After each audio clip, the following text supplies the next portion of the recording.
and he lengthened the just a little bit up to 0.8 of a second once again. But it looks like those two cars are pretty doggone evenly matched. And I'm sure that Jeff Gordon would like to make a statement here today. You know, a lot has been said and written about these experienced road racers like Ron Fellows and Morris said. And Gordon, of course, has established himself as being one of the greats in road racing, too. And he wants to prove to the world that on a given day that, by golly, he can run with them or outrun them. And right now, he's outrunning them. Jerry has more on the 39-year-old Canadian Ron Fellows. Exactly, guys. Back at the last week of July, he came up here to test, and some pretty good cars here, including Jeff Gordon, the car he's driving today, Dale Jarrett, and some others. And Ron Fellows, fresh off the truck, was the fastest of the cars in testing. Not only was he fast, he was very, very consistent. Car owner Joe Nemechek said, we make no adjustments, and he's running laps at a minute 13 flat with minimal change on the car. I think that's sort of stuck in the craw of some of the Winston Cup regulars. Now we're going to see if Gordon can stay out front or Fellows can duplicate what he did here in July and run him down. Well, BP, we're going to let you go, but before we do, what do you think is going to happen here in the next 15 laps? Well, it looks like it's going to stay about the same because one lap Gordon is faster, the next lap Fellows. But I tell you, Ron Fellows appears to me to be gaining a little bit on Jeff Gordon right now. That seems to go up and down. Should be a good race. We're going to let you go because you need the rest, and we need to have you back next week in Michigan. Fans, see you next week in Michigan. Bob, Ned, you guys, all you guys doing a terrific job. See you next week. Thanks, Take care. Bye-bye. Benny Parsons from his home in Charlotte after some eye surgery a couple of days ago. Less than 15 to go at the Frontier at the Glen. Gordon leads Fellows.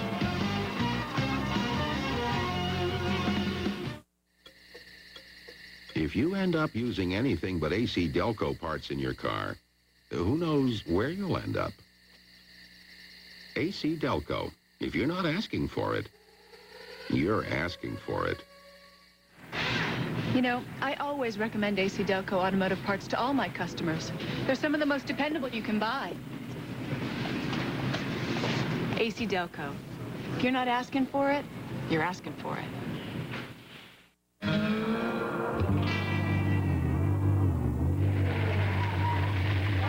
Do you want to ride? Sure. You're going to have to squeeze in the back with us. Okay.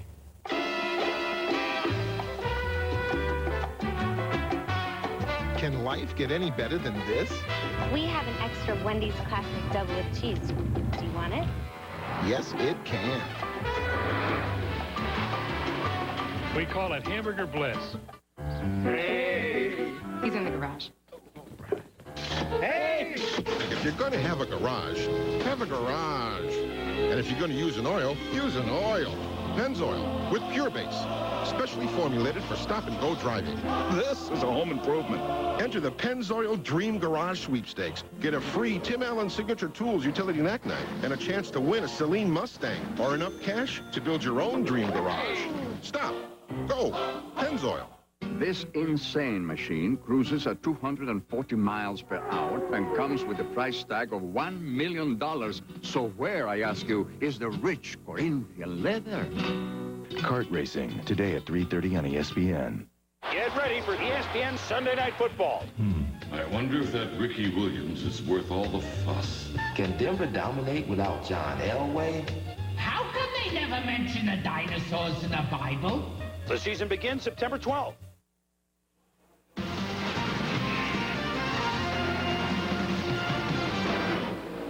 ESPN continues its coverage of the Frontier at the Glen from here at Watkins Glen. Overhead shot courtesy of the Pennzoil Copter Cam.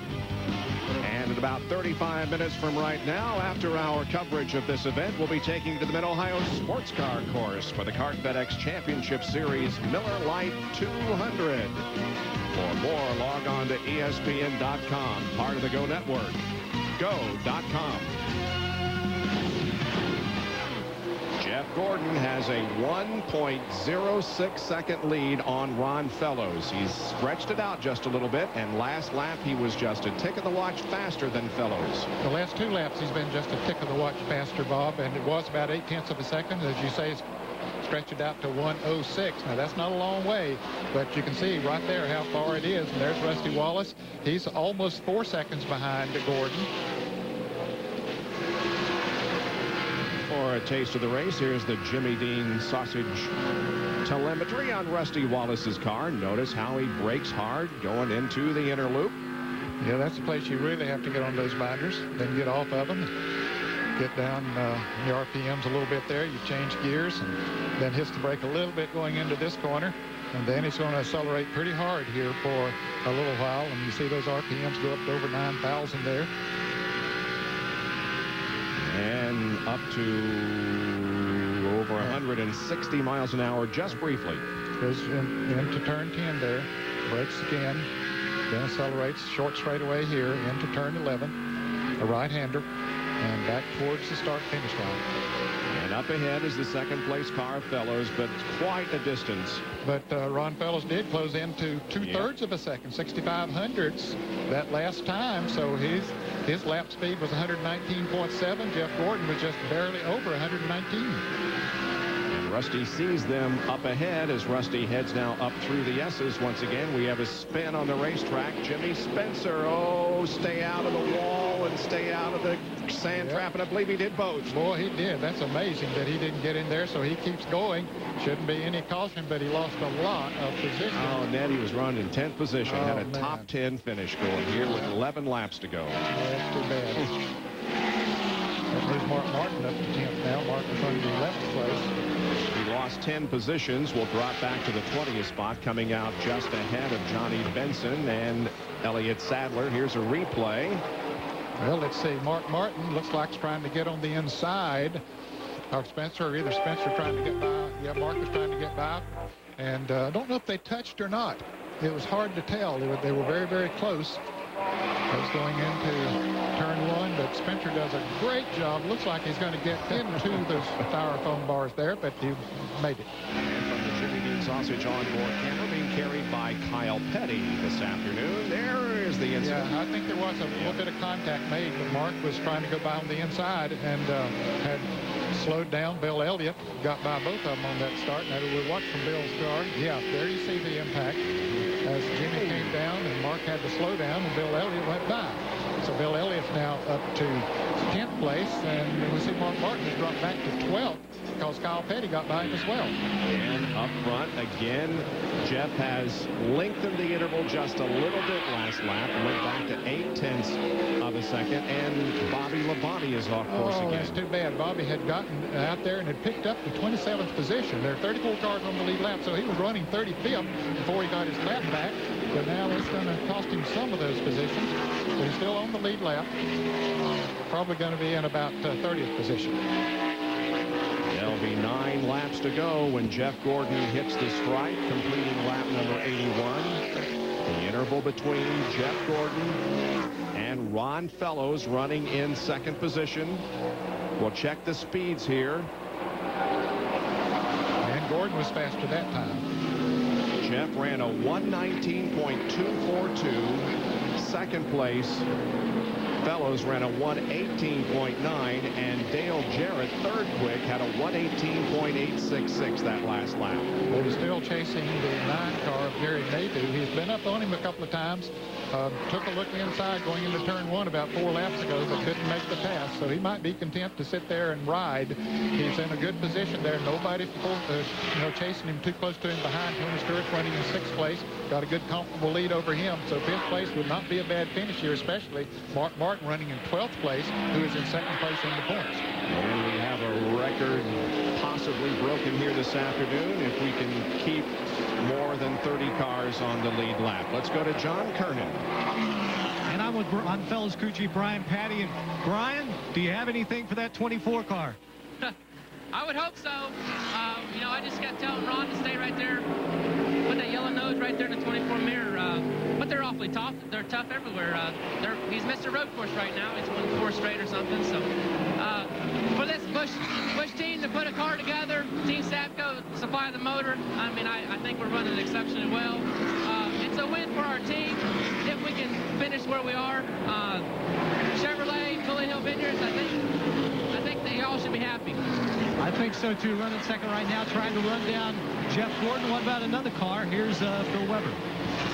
With Robin Pemberton, crew chief for Rusty Wallace, can you catch the leader and can you get to the finish?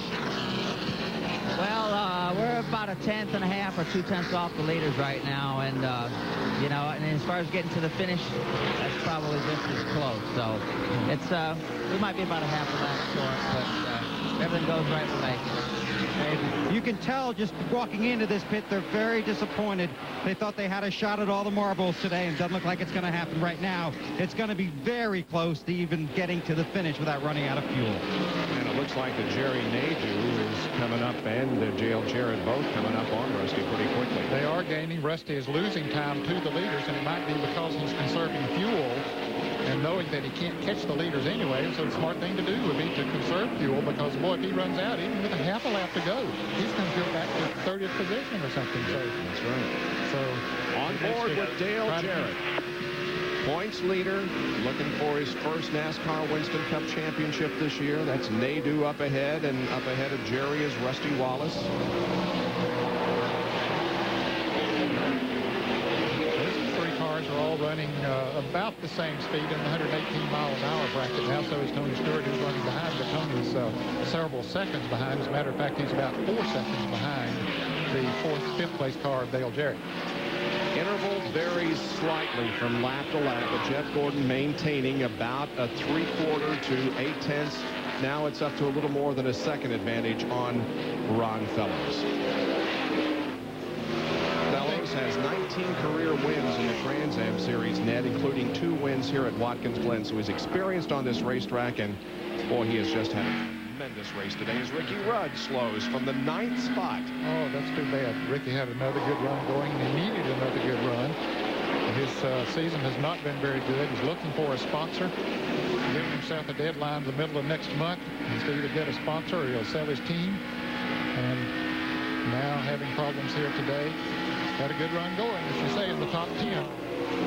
One of 3 drivers who won in 1998, but has not won so far in 1999.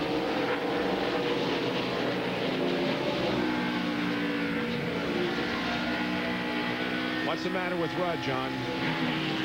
Bob, Ricky's transmission is hung in second gear, and so we would expect him. No, it looks like he's not going to come into the pits this time, but he's just stuck in second gear. Can't get it out. They've told him to just nurse the car as much as he can, because they'd lose a lot of spots if they came into the pits. He says he's been jerking on the shifter, but it just will not come out of gear. Stuck in second gear. What a way to end the day for Ricky Rudd. That's too bad, because he has to be very careful now as he heads up through the S's. That's one of the faster points of the racetrack, when he would get into 4th gear. So he's going to run those RPMs up there to where he knows the engine will stand it and let it go at that. You see cars are passing by because they're in high gear and running a lot faster. And then on the portions of the track where he needs to gear down, it's going to hurt him there as well. But it'll hurt him more on these long straightaways than anywhere else.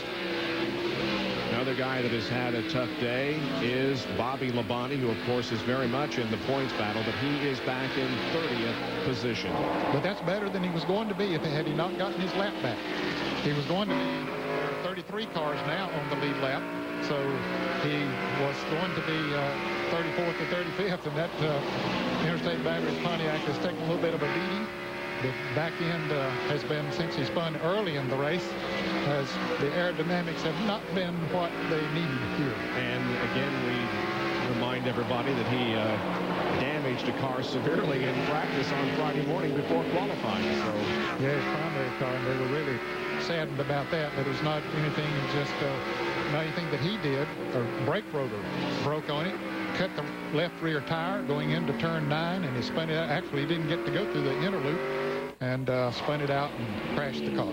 Last time, the interval between Gordon and Fellows. Oh, and Johnny Benson bangs off the wall, the guardrail, and this may bring out the caution. Yep, and there'd be a break for those who, like Rusty Wallace, who is, caution is coming out, who was marginal as far as fuel is concerned. There are 4 laps to go. 4 laps to go, and it remains a question mark as to, and Ricky Rudd has made it to his pit stall, and they work on that car, locked in second gear. Johnny Benson brings out the caution. Here he is. Oh, had a hard contact with the wall coming up through the S's on both sides of the racetrack. Now watch him go over here. Yeah, he hit hard on that left side, much harder than he did on the right side. Of course, the car had slowed down considerably before he got to the other side of the racetrack. Johnny Benson was running in 22nd position. The window net is down. He is out of the racetrack, of the race car. Jerry? Now, Ricky Rudd came down pit road. You heard John mention a moment ago that the car was stuck in second gear. The crew climbed under and was able to get it out of gear, so hopefully he can be able to get it, keep it in high gear and finish these last 4 laps or so. What a tough break for a driver who just needed a break here to get a good finish and try to attract some attention and sponsorship for next year. 16 consecutive seasons of winning at least one race, trying to extend that to 17 in 1999. There are less than 4 laps to go. We're under caution with Jeff Gordon leading Ron Fellows. Pepsi presents a Jeff Gordon moment. Going into the 1997 Frontier at the Glen, Jeff Gordon had 26 wins to his credit, but none on a road course. Starting 11th, Gordon steadily worked his way through the field, and then on lap 63, Jeff took the lead for the final time and crossed the finish line ahead of several road course veterans for his 27th Winston Cup victory. Gordon is way behind. Stick a fork in Jeff. He's done. Oh, my. What is he thinking? Holy Baloo. What the heck is that? Ooh, that's got to hurt. Well, what could possess a man to drive like that? Gotcha. He's making his move backward. Gordon wins. We got to get him a cup holder.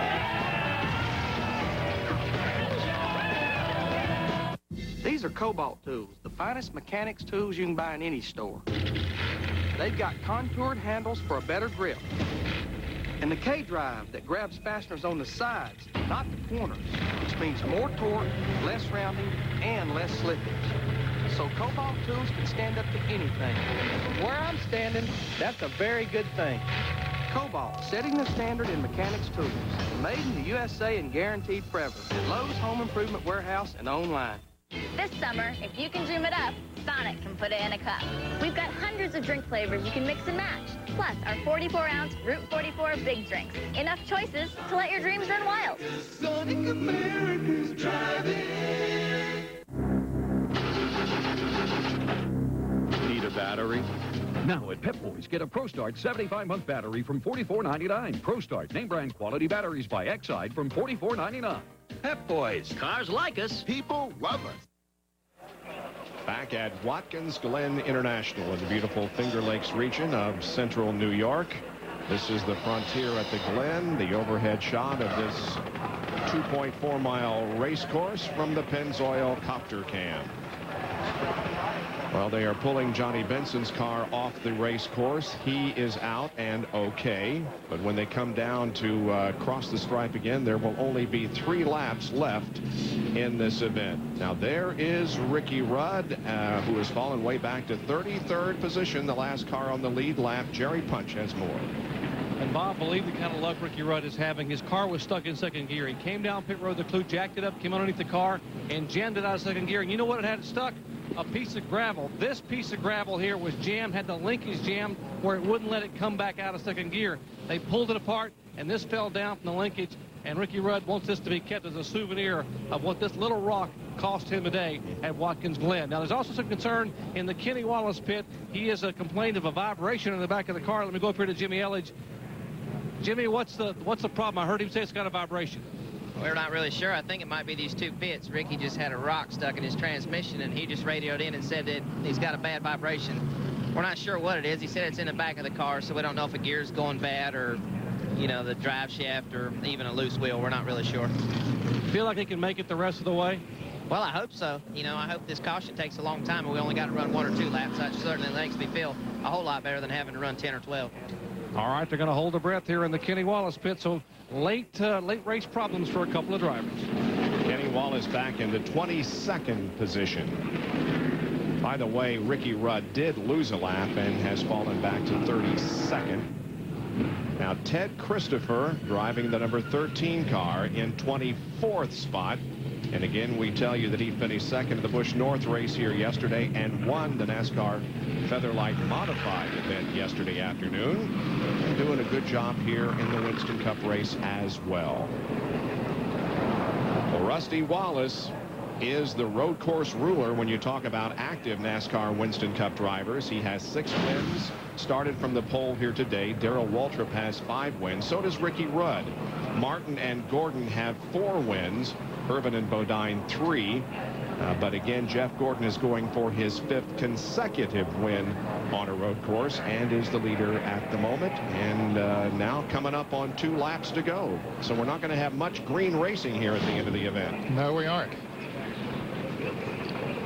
Check out the Hardee's field summary and show you the points as of now. If the race ended at the moment, Jeff Gordon would move to 5th in the point standings and knock Tony Stewart down to 6th position, although Stewart is in 6th spot.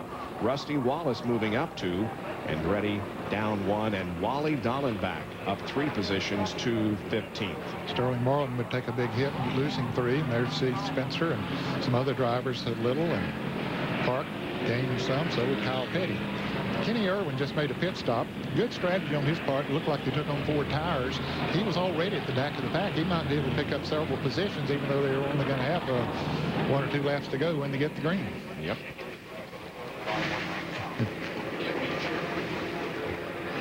Dale Jarrett, this is an interesting car, Ned. It's the oldest car that they have in their shop. They call it the Mule. This chassis was built back in 1992. It was raced at one time by Davey Allison, and it's the first time that it's ever raced as a Taurus. And so Jarrett has taken this old car to a very impressive finish here this afternoon. And I think I just heard him tell his spotter or his crew chief, I'm not going to be too concerned about that spot ahead of me. Well, Jarrett, as we indicated, the points leader, possibly on his way to a Winston Cup championship, comparing his year in '99 to Jeff Gordon's year in '88 when Jeff won the championship. Jeff had more victories at this point in 1998, but Jarrett has more top 5s, has more top 10s, and has only 1 DNF. In 1999, at this point last year, Jeff had 2. Turn 6 right now.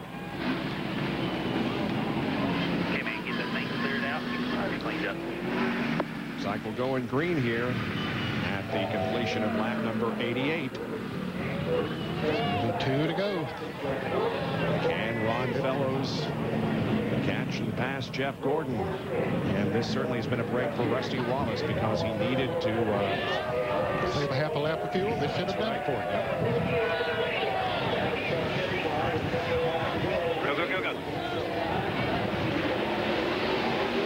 A great jump down into turn number 1. Everybody stacking up behind Ron Fellows. Look at Jerry Nadeau trying to get to the inside of Rusty Wallace. But in the meantime, Dale Jarrett got around. Yeah, Jarrett picks up a spot, moves to 4th.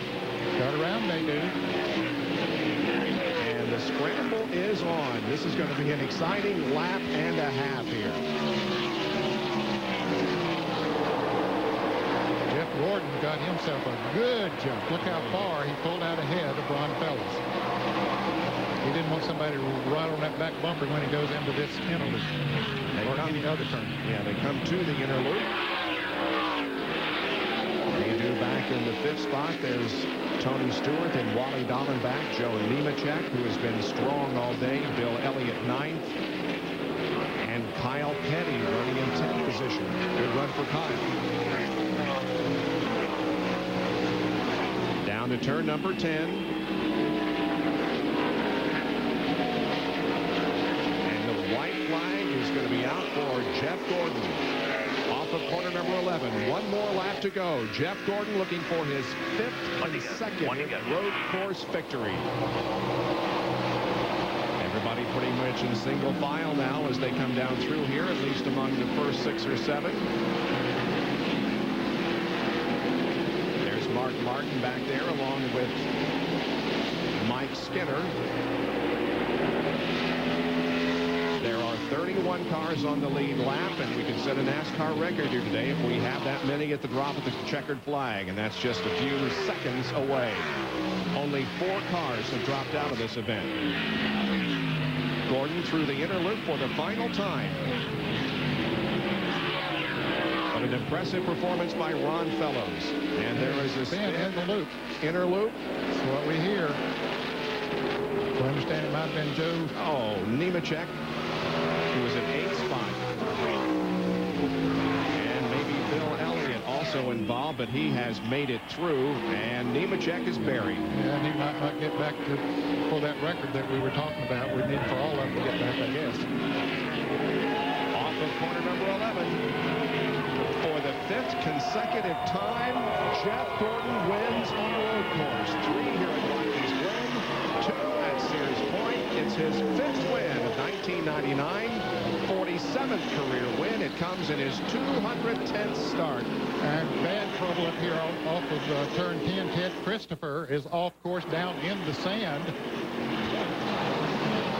We understand that Dale Earnhardt is also damaged. A lot of styrofoam all over turn 11 back here. Let's go to Bill Weber, who's with Ray Evernham. And Ray, congratulations, your 5th straight road course victory.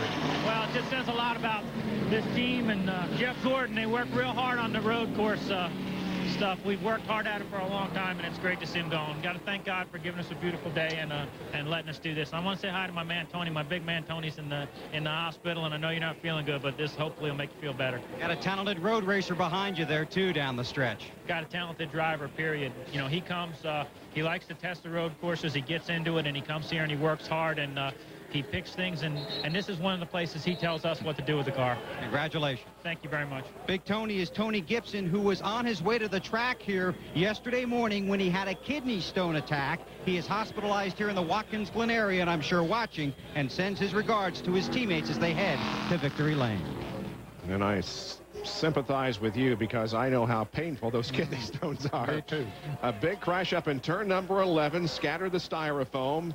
As we indicated, it was indeed a big scramble on those last 2 laps, but Jeff Gordon comes home with his 18th win in the last 53 races.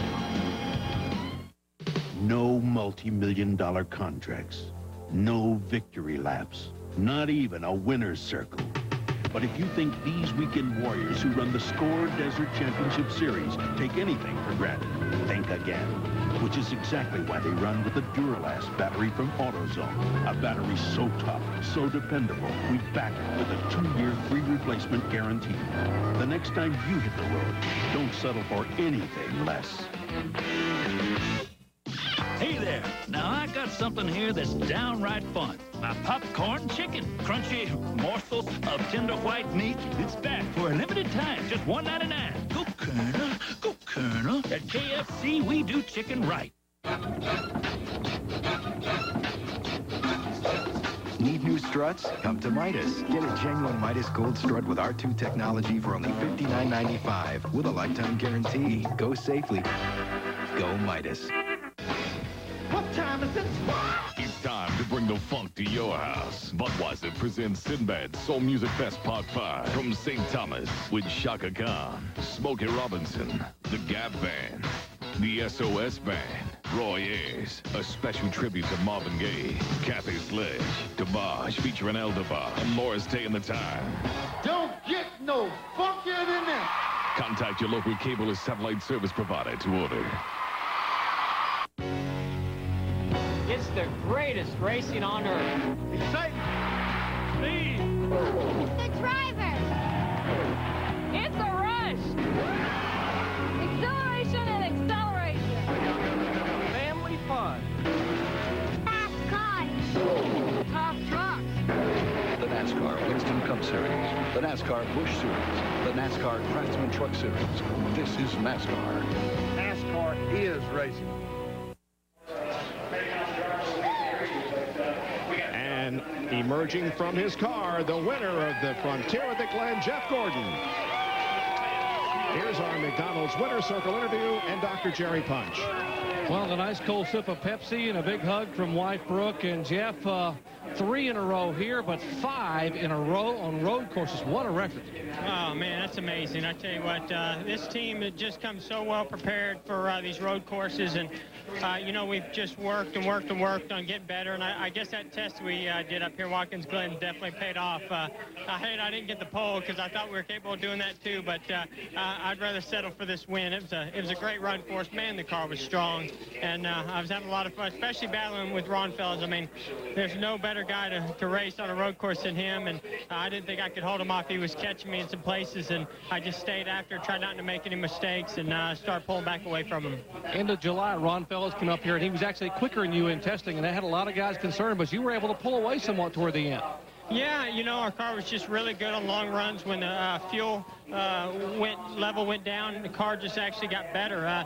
Goodyear brought a great tire up here. I mean, the concrete going to the pavement is a little tricky, but I tell you what, you know, these tires held up good, so we're able to go on long runs. I want to thank God. I mean, you know, we've been through a lot this year, ups and downs, and he's been with us during the down times, and he's been with us during the up times, and, you know, can't do it without him, and can't do it without DuPont Automotive Finishes and Quaker State and Pepsi and GMAC, you know, everybody that makes this DuPont Chevrolet go fast. We certainly appreciate it. Hey, go celebrate and enjoy it. You bet I will. All right, Jeff Gordon takes his 5th consecutive road course win as the 14th running of the Frontier at the Glen is over, and the defending Winston Cup champion in victory lane. You know, this place reminds me of a guy I knew named Julius. Another Darrell Waltrip story. Oh, really, really. This guy, he was in the junkyard one day kicking around, and he found a rocket booster. So he says, I'm going to set myself a land speed record. So he got that thing up to speed. He hit the switch. He took off into outer space. So whatever happened to him? He came down out of here somewhere. Get out of here. En route to 66. Now, Kmart.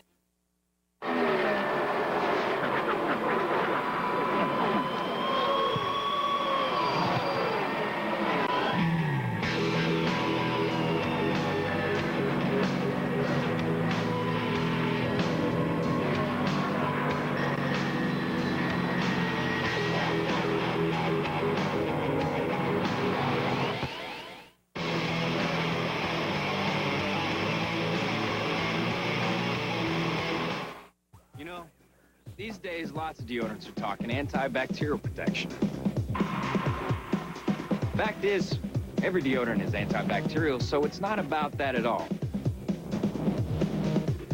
It's about whose deodorant lasts longer. High Endurance. Its 24-hour formula evaporates less quickly than the leading stick. Old Spice guarantees it, or they'll buy you a stick of yours. If you want odor protection that really lasts, High Endurance exceeds the need. Listen, I've traveled every road in this here land. I've been everywhere, man. Across the deserts bare, man. I breathe the mountain air, man. Of travel I've had my share, man. I've been everywhere. I've been to Reno, Chicago, Fargo, Minnesota, Buffalo, Toronto, Winslow, Sarasota, Wichita, Tulsa, Ottawa, Oklahoma, Tampa, Panama, Mattawa, Paloma. Travel I've had my share, man. I've been everywhere. Citgo, you know me. If you don't get AC Delco brand name parts, you'd better get a good brand name shoe. AC Delco, if you're not asking for it, you're asking for it. No matter what you drive or what it needs, ask for dependable AC Delco automotive parts. They're the ones I rely on. AC Delco. If you're not asking for it, you're asking for it. ESPN's coverage of the Frontier at the Glen from Watkins Glen being brought to you by Delco Automotive Parts. AC Delco, if you're not asking for it, you're asking for it. By Citgo, you know a neighbor when you see one. And by Daytona USA, the official attraction of NASCAR. Down to John Kernan. With Ron Fellows, and Ron, a bit of a smile, but when you climbed out of the car, it looked like you were a little bit disappointed. Second place, Ron, it's not bad. I know, but we want to win. We want to win, but yeah, I mean, it's not bad. You know, Jeff Gordon, Ray Evernham have done an awesome job with their road race program, and I got to thank Brian Patty. You know, all the guys at Nemechek's team, they've done just an outstanding job. You know, we're disappointed. You come to win, but you know, the effort that they put in a short amount of time, 8 seconds, a pretty good effort. And thank Bully Hill Vineyards, AER, Anco Wipers, and Chevrolet. 1-2 Chevrolet. That had to help a little bit in manufacturers. So. Second place finish for Ron Fellows to Bill Weber. With Dale Jarrett, the road to the Winston Cup goes through the road course at Watkins Glen, and you escaped with a 4th. That's a big day for you. Yeah, it sure is. it worked out for us. Didn't rain. That was a big plus for us. And then we had a really good race car, and it ran well all day. It was fun to get up close enough to the guys to see kind of where we're lacking a little bit yet and try to improve our program a little bit more. But in looking at the big picture, we did exactly what we needed to do here today and came out of here, beat all the guys that are immediately behind us in the points. And now we go to a place that we feel very good about next week at Michigan. Unofficially 300 ahead as he heads for a new frontier, Bob. Indeed, as we go to Michigan, the interval is 300 that Jarrett enjoys over Mark Martin, 362 over Bobby Labonte. Jeff Gordon moving up to 5th in the point standings. Stewart down to 6th. Back here in a moment. Hey, Ray, those brake pads really did the trick. Great. I got a couple more things I need. Do you think you have these? Think? No problem. Hey, Jeff, can you get these for Dan? I'm on it.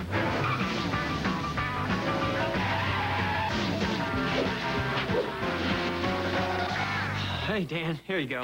Anything else? No, I think this'll do it. All right, great. Thanks, guys. Not as fast as Charlotte. Yeah, I know. It's a little slow on that turn at aisle 3. Advance Auto Parts. The best part is our people. I'm looking for Pine Street. Go down to the fork in the road. Right, but make sure you take the left fork. Right. Then you see a big brown dog. Keep straight. 2 blocks down the street, you see a man named Slappy selling maps. Don't buy one. You already got one. Right. Hang a right at Slappy. That's a left, right? A right. Left. Right. Right. Keep straight. Watch out for the goat. Then you see a big McDonald's and... Right. Did somebody say McDonald's? Aren't you glad we brought you in? I'm glad.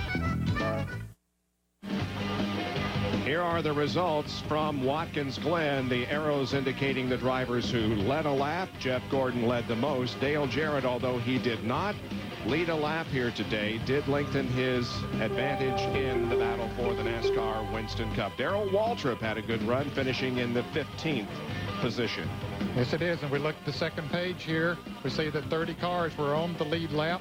31, actually. And Jimmy Spencer, another good run, but he spun off the course. Then Joe Nemechek also had a problem there near the end and got off the course and dropped him back to 30th position. But Bobby Labonte got up to 24th position. That's about 10 positions better than he would have been had he not come back on the lead lap. And there you see the remainder of the lineup. Boris said led earlier. It was an exciting finish for Bill Elliott and Joe Nemechek. This was in the last lap as they headed for the inner loop. Contact between the two sent both of them off course and Nemechek into the sand trap. Well, coming up next here on ESPN, the Miller Lite 200 for the CART FedEx Championship Series. That is at Mid-Ohio Sports Car Course. Next week, we will be at Michigan. Friday, 3:30 Eastern, will run for the Bud Pole on the Deuce. Saturday, the Napa 200 for the NASCAR Busch Series. That's at noon. Our happy hour coverage on the Deuce next Saturday at 7 o'clock Eastern Time. And then next Sunday, week from today, it begins with RPM today at 11:30, NASCAR today at noon, and the Pepsi 400 from Michigan Speedway at 2:30. RPM tonight will have the wrap-up of the day at 9 o'clock next Sunday on the Deuce. So again, Jeff Gordon emerges victorious here at Watkins Glen International, winning his 5th consecutive road race, and he moves up 1 position in the point standings to 5th. Ron Fellows finishing in 2nd, Rusty Wallace 3rd, Dale Jarrett 4th, and Jerry Nadeau finished in the 5th position. So congratulations to Jeff, and we will see you next at Michigan. So long from Watkins Glen as we invite you to celebrate another moment in ESPN history. This has been a presentation of ESPN, proud to be celebrating our 20th anniversary. For more, log on to ESPN.com, part of the Go Network. Go.com. ESPN, the worldwide leader in sports. Mid-Ohio is a course that tests both man and machine. The championship battle turned upside down when both Christian Fittipaldi and Adrian Fernandez were sidelined with injuries following separate incidents. Their absence, coupled with strong performances, placed Paul Tracy 4th in the championship, despite missing the season opener. Michael Andretti lurks 3rd, only 17 points out of the lead. Trouble in the last 3 road course events lands Juan Montoya out of the points lead for the first time since Nazareth. Montoya's misfortune is Dario Franchitti's gain. Wins at Detroit and Toronto give him a slim lead in the championship as they race to Mid-Ohio.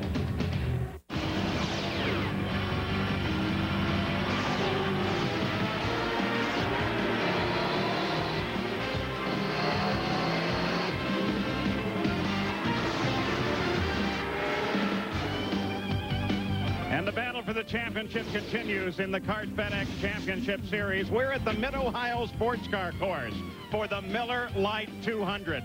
This racetrack is unique in the way they start races. Rather than over on the pit straight, they start the races on the long straightaway leading out of the keyhole to the complex of turns that's just behind Parker and I.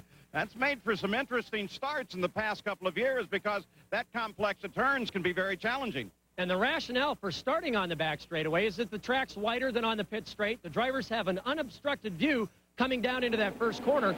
But in 6 of the past 7 races, there have been incidents that have led to yellow flags. Now, the restarts and the finish, well, that'll happen over on the pit straight. But today's race, the drivers can't be too cautious at the start. They've got to be aggressive. They can't give anything away.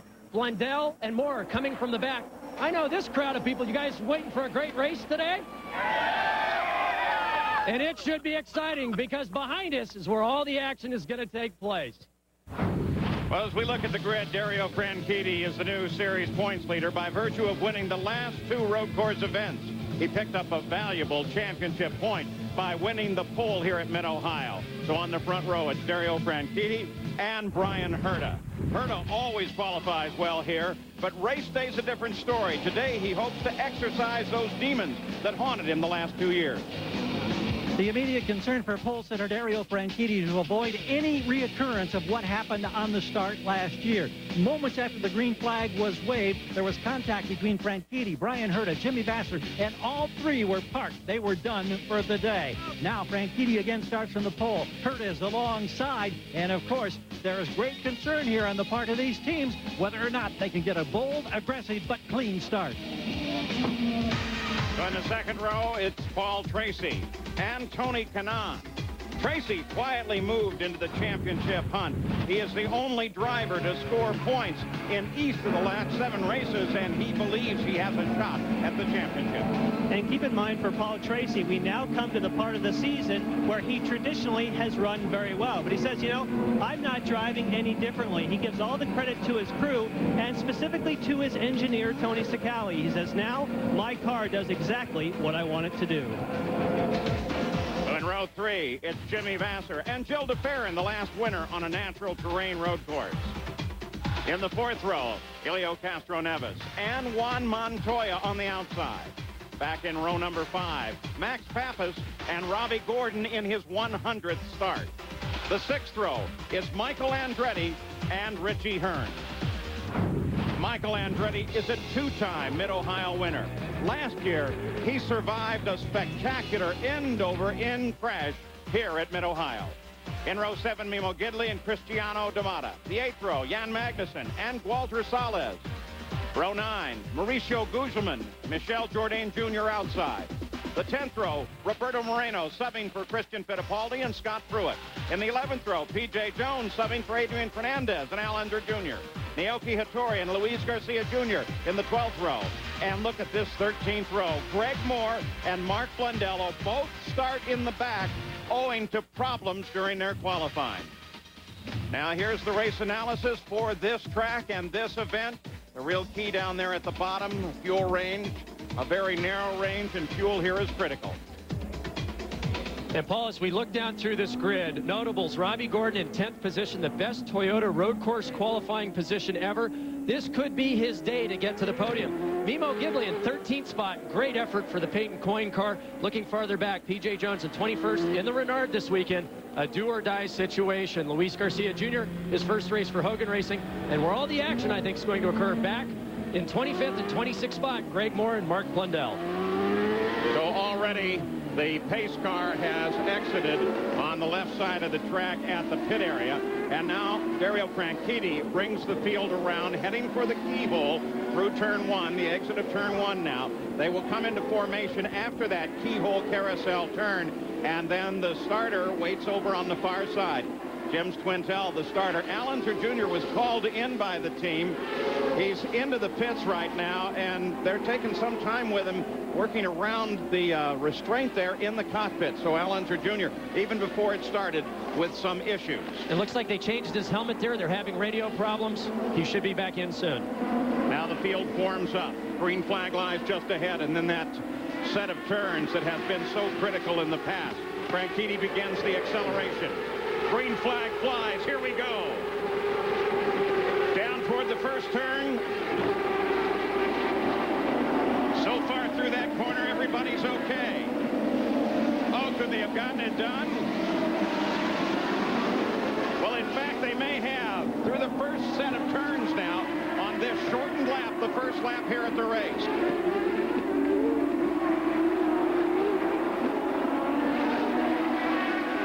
Now down to the bottom section of the course, beginning to climb back up. You can see Franchitti pulling away from Herta. Tracy obviously very quick at this stage, having problems trying to figure out how to exercise that superiority over Brian Herta. Brian's much more cautious this year than last year going down into turn 5 on that start. Looking at Herta and Tracy, Jimmy Vasser was able to drop into 4th place, and there you see Allenser Jr. coming back after a fairly lengthy pit stop. They had radio communication problems. They were trying to get it fixed. The only solution they thought was changing his helmet, but now he's already a lap down and out of this race, Paul. On the Mid-Ohio Sports Car course, if you can't keep on the lead lap, you have a very serious problem. So Allenser Jr. starts with that deficit right out.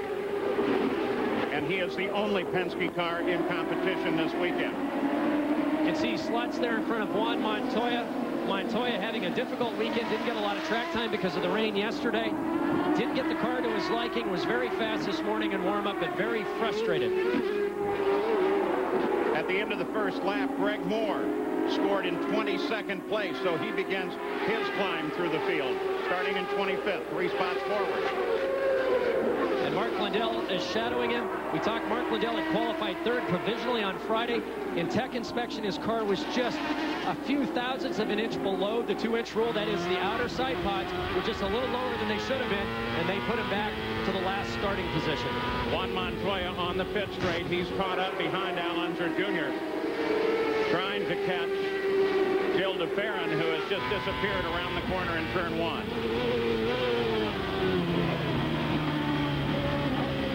Tony Kanaan, who started 4th, lost a position on the start of the race and dropped back. Finally, Montoya makes his move to clear Allenser Jr. And look at this fight for 2nd. Tracy moves into 2nd. That was a brilliant move. He set up Brian Herta perfectly going down the long back straightaway downhill. 190 miles an hour, tried to slipstream to the inside. Brian blocked him there. He went back to the outside, outbroke him on line, aggressively turned across the front of Brian Herta. Great move there by Paul Tracy. And now Brian Herta has to worry about Jimmy Vasser and Tony Kanaan.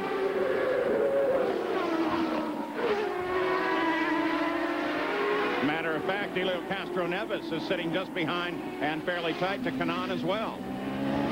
Off the carousel, back to the pit straight.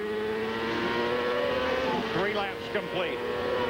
And at this stage, you can see him back up behind Brian Herta here. I think Jimmy Vasser's going to try to figure out how to get by the same way that Tracy did, now pulling Tony Kanaan along with him. The Hondas, you've got to keep in mind here now, are 1st, 2nd, 4th, and 5th. Very strong, great drivability. Now, what Jimmy's got to do coming off this last corner up in turn 2, leading onto the back straightaway, he's got to be close enough to pick up a draft behind Brian. And as they come through the kink, turn number 4 here, he's got to be able to pull down the inside, but I don't think he's got quite a run on him. He's got to really concentrate on this entire lap, setting up Brian Herta to come off that turn number 2 much, much closer than he did that previous lap.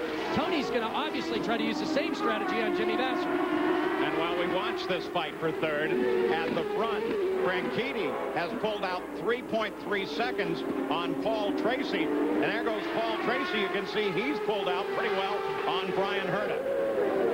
And right now, the two Team Green cars are nearly 2 seconds quicker than anyone else on the track, with the exception of Castroneves and DeFerrin, but they're over 1.5 seconds quicker than those two cars. So Team Green obviously has the mechanical grip figured out for this demanding Mid-Ohio circuit, and aerodynamically they are dialed in, and there goes Tony Kanaan through the first corner. A very difficult place to pass. You really have to take a risk there, but Tony managed to do it cleanly. It looks like Jimmy Fassler is having problems coming off the low-speed corners because Tony was able to get that done cleanly. So Tony Kanaan now begins to work on Brian Herta, and Jan Beekes, Herta does not seem to be all that quick right now. Is there an issue? A slight issue, Paul, and that is that the car is a little bit loose. They feel that if they have the opportunity to change it during a pit stop, it should get better. But right now, he's just trying to hang on. Mark Blundell just came into the pits, quick stop, and right back out. That was fuel only for Blundell, Paul. So a bit of strategy and tactics coming up there. Blundell in and out, top the fuel tank off. We watch Brian Herta. He sits in third. Kanaan begins to work on him. The green machine, Franchitti and Tracy, have just pulled away from the rest of the field. So they've picked up where they left off a week ago at Detroit. 4 laps are complete. We'll be back. Hey, Daisy, I ever tell you I did some modeling before I got on TV, much like yourself? Really? Where? Department store underwear ads, mainly. Hey, would you like to join me and my friends while we go try on some new thongs? Yeah. You know, we models drink Miller Lite because it's so smooth. But you know, I drink Miller Lite because it tastes great. See, I knew it. You're no model. Well, I am wearing a thong. Backwards, I think. Miller Lite. Taste a true Pilsner. You want to see? There are many important people in the world. See that FedEx truck? Every day, it delivers important papers to people all over the world. And one day, it is going to stop here. And at that moment, we, and by we, I mean me, will be important. But whether you're a mover and a shaker, or just a shaky movie maker, trust FedEx to deliver all your important packages. Be absolutely sure. Action! And be absolutely sure to see both things. And cut! Rated PG-13.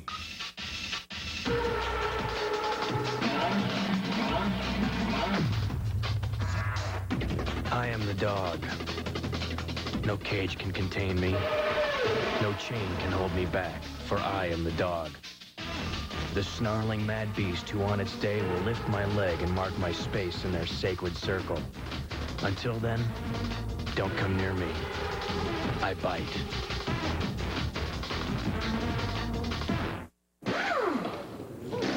People are selling tools today on the market that I don't even think they know where they're made, and they're not a quality tool.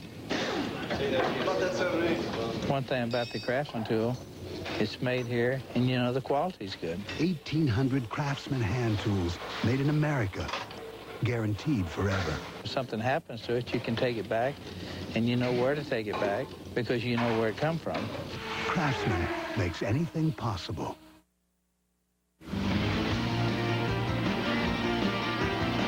Today's coverage of the Miller Lite 200 from the Mid-Ohio Sports Car Course is brought to you by Miller Lite, the great taste of a true Pilsner beer. And by FedEx, proud sponsor of the 1999 FedEx Championship Series. Back at the Mid-Ohio Sports Car Course, Dario Franchitti leads for his 7th race of the year and 4 in a row, followed by his teammate Paul Tracy in second. Key battle on the course now. Nothing has changed since we left you. It lies back with Brian Herta, and Tony Kanaan is working on Herta. There they head off into turn 1. Kanaan picked up a 1/2 second on that last lap on Herta, and now he's fallen into the range behind the car where he's starting to get some aerodynamic turbulence. The key here is the keyhole, right where they are now, Paul. Tony's got to come off this corner very, very well in order to get a run on Brian Herta. By the time they get down to the kink, you've got to be set up in order to try to make a pass to the inside, whereas Tracy did right at the beginning of the race, go around the outside. He's not quite in the position yet. You can see in the camera there that Jimmy has fallen back just a little bit, but on this back section of the course, Tony is much quicker than Brian. You can see how he pulls up right behind him, but you can't pass through here unless the driver in front of you makes a very big mistake. I don't think Brian's going to allow that opportunity, so this whole lap has to focus on coming out of the second corner well to try to make the pass down into turn 5. Robbie Gordon in his 100th start. By the way, they're going to buy a Dan Gurney Eagle and run that on the oval races for the remainder of the year. But Gordon sits in 11th place, but he may have a problem, Gary. Well, it's a concern. I don't know that it's a problem yet, Paul, but the team is closely monitoring tire pressures. They believe that the car's been slow for tire pressures to come up. He has lost one spot, currently listed in 11th position as they flash through. He had a great test here right after the US 500 at Michigan. They got back on track after a lot of frustration, made some major changes in the shock development program. They thought they were in for a great weekend. He was extremely fast this morning, along with a couple of other Toyota drivers in the warm-up. Yeah, the Toyota engine came on strong for this event with their best road course ever, the RV8D being the engine that they are all using. Franchitti leads it, Tracy 3.5 seconds back.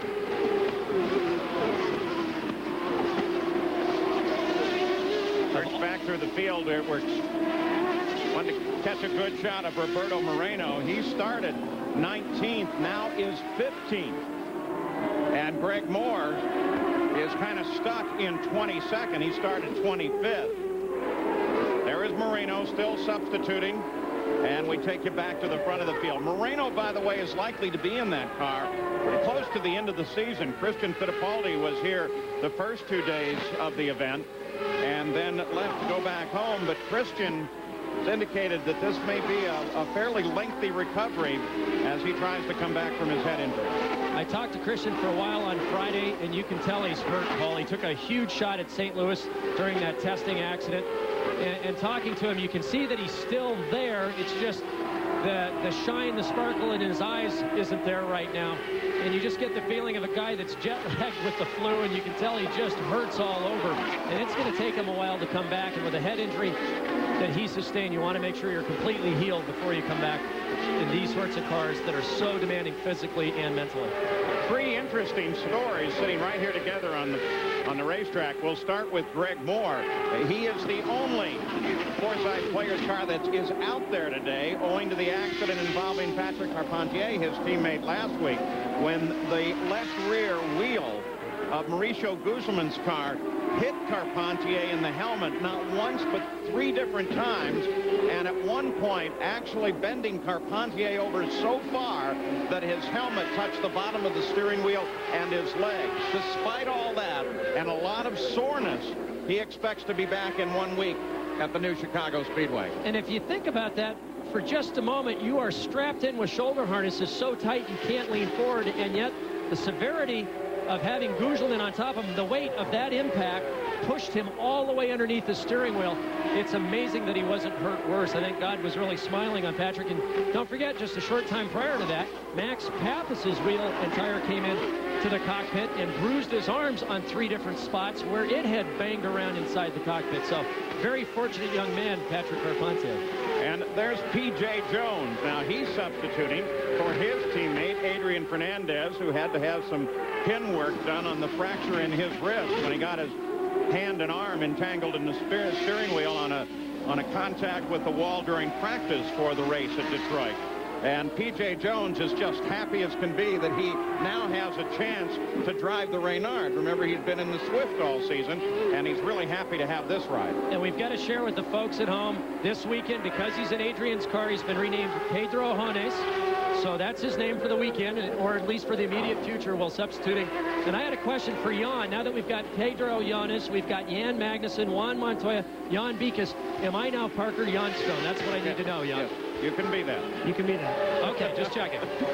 One of the other people to watch, this is Luis Garcia Jr., the 21 car in the Hogan livery, but still with his Tang sponsorship on the side. He has now made that move over to Hogan Racing and is the teammate of Helio Castroneves. At the front, still Franchitti, Tracy, Curtis, Kanan. And they are continuing to fight, but they have not been able to resolve much. As we watch this onboard, Paul, you'll see why Mid-Ohio is the most physically demanding track in the FedEx Champ Car Series.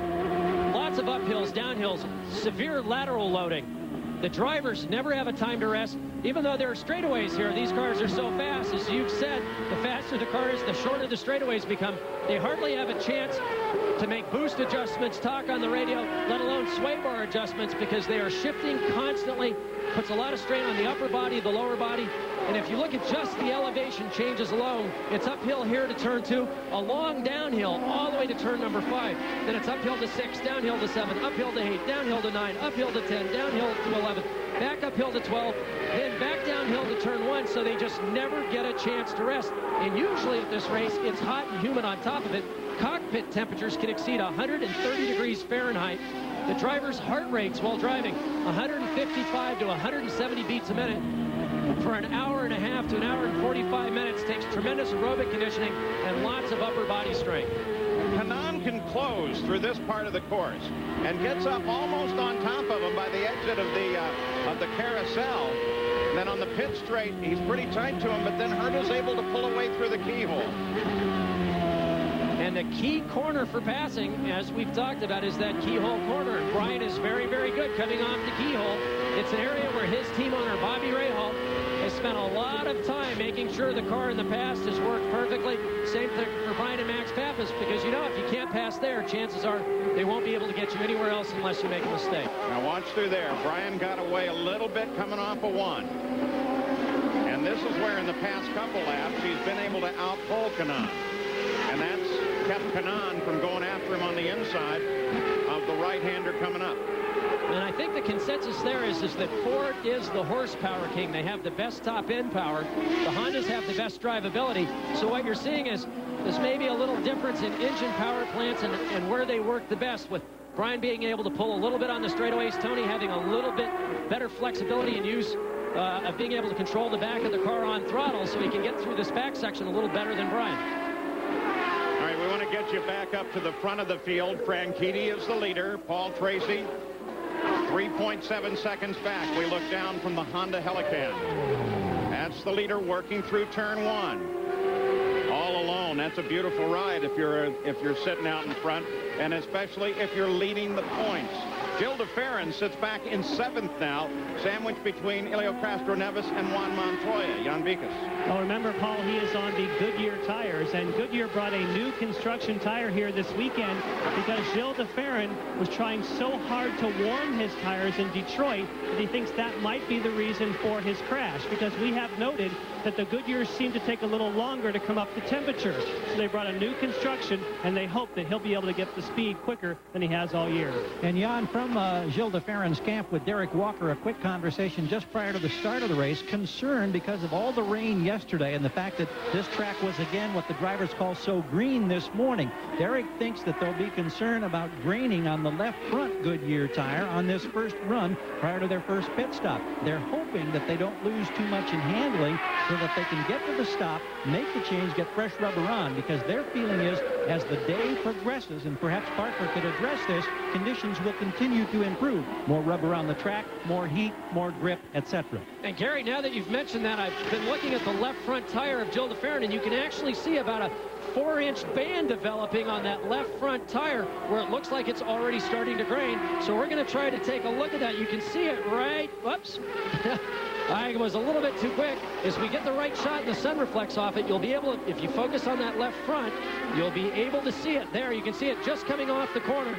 There it is right there. If you look closely, you can see that band starting to develop on that left front tire.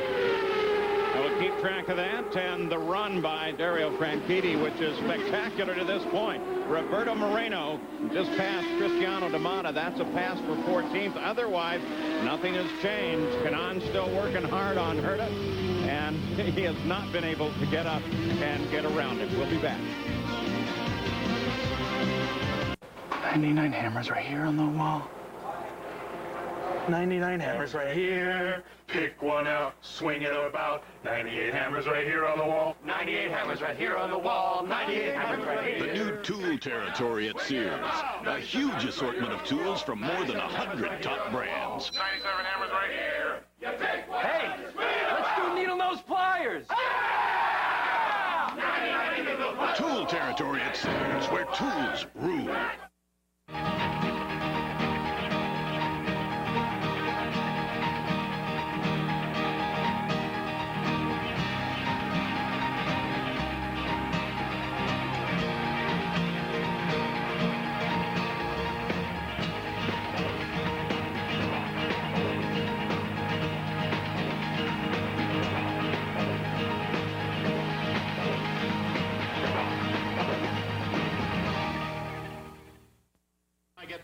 picture back from the darkroom when we come back.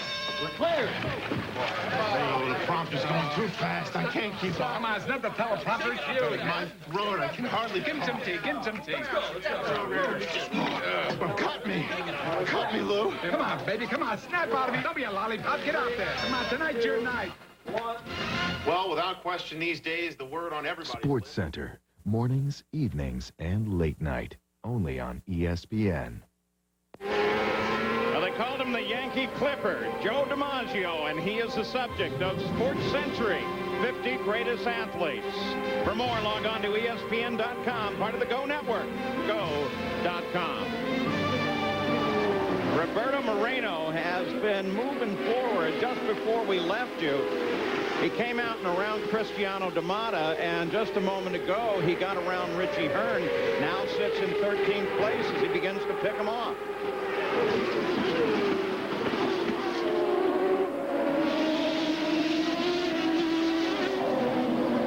As deep and as competitive as this field has become, it's not as easy as just saying, well, he moved back through some guys that weren't quite as fast. He's had to fight for every one of these positions. Obviously, he is very, very comfortable with the car he's been charging. You can see him pick up coming off into the back Thunder Alley section here, driving extremely well. The car, both he and Michael's car, look extremely stable and have all weekend long. Back to the front of the field. In theory, it leads. Franchitti there with 4 seconds on his teammate Paul Tracy. Herta still third. Canan still fourth, followed by Vassar and Helio Castroneves. In theory, in the next 3 laps, we ought to see the beginning of the first round of pit stops. But I'm getting varied reports from the track on exactly how long it will be until everyone decides to come in. Look at that interval from first to second. Well, Paul Tracy has been in pretty good spirits the past couple of races, and I asked him, now Jourdain Jr.'s already in the pits. I was talking to Paul, and I said, you know, despite missing the first race of the year, you're up there in the points. He says, yeah, I'm going for a championship. Considering that he missed the first race and a potential of 21 points at Homestead, he has stormed back. Lap before this, he just turned the race's fastest lap. He obviously is very happy now. Barry Green has picked his option up for the year 2000. And I think, as we've said the last couple of races, we are seeing finally, after the travails at Penske, Newman, Haas, back to Penske, that maybe this is the Paul Tracy, the potential, the talent that everyone's known was there the whole time is finally coming to fruition.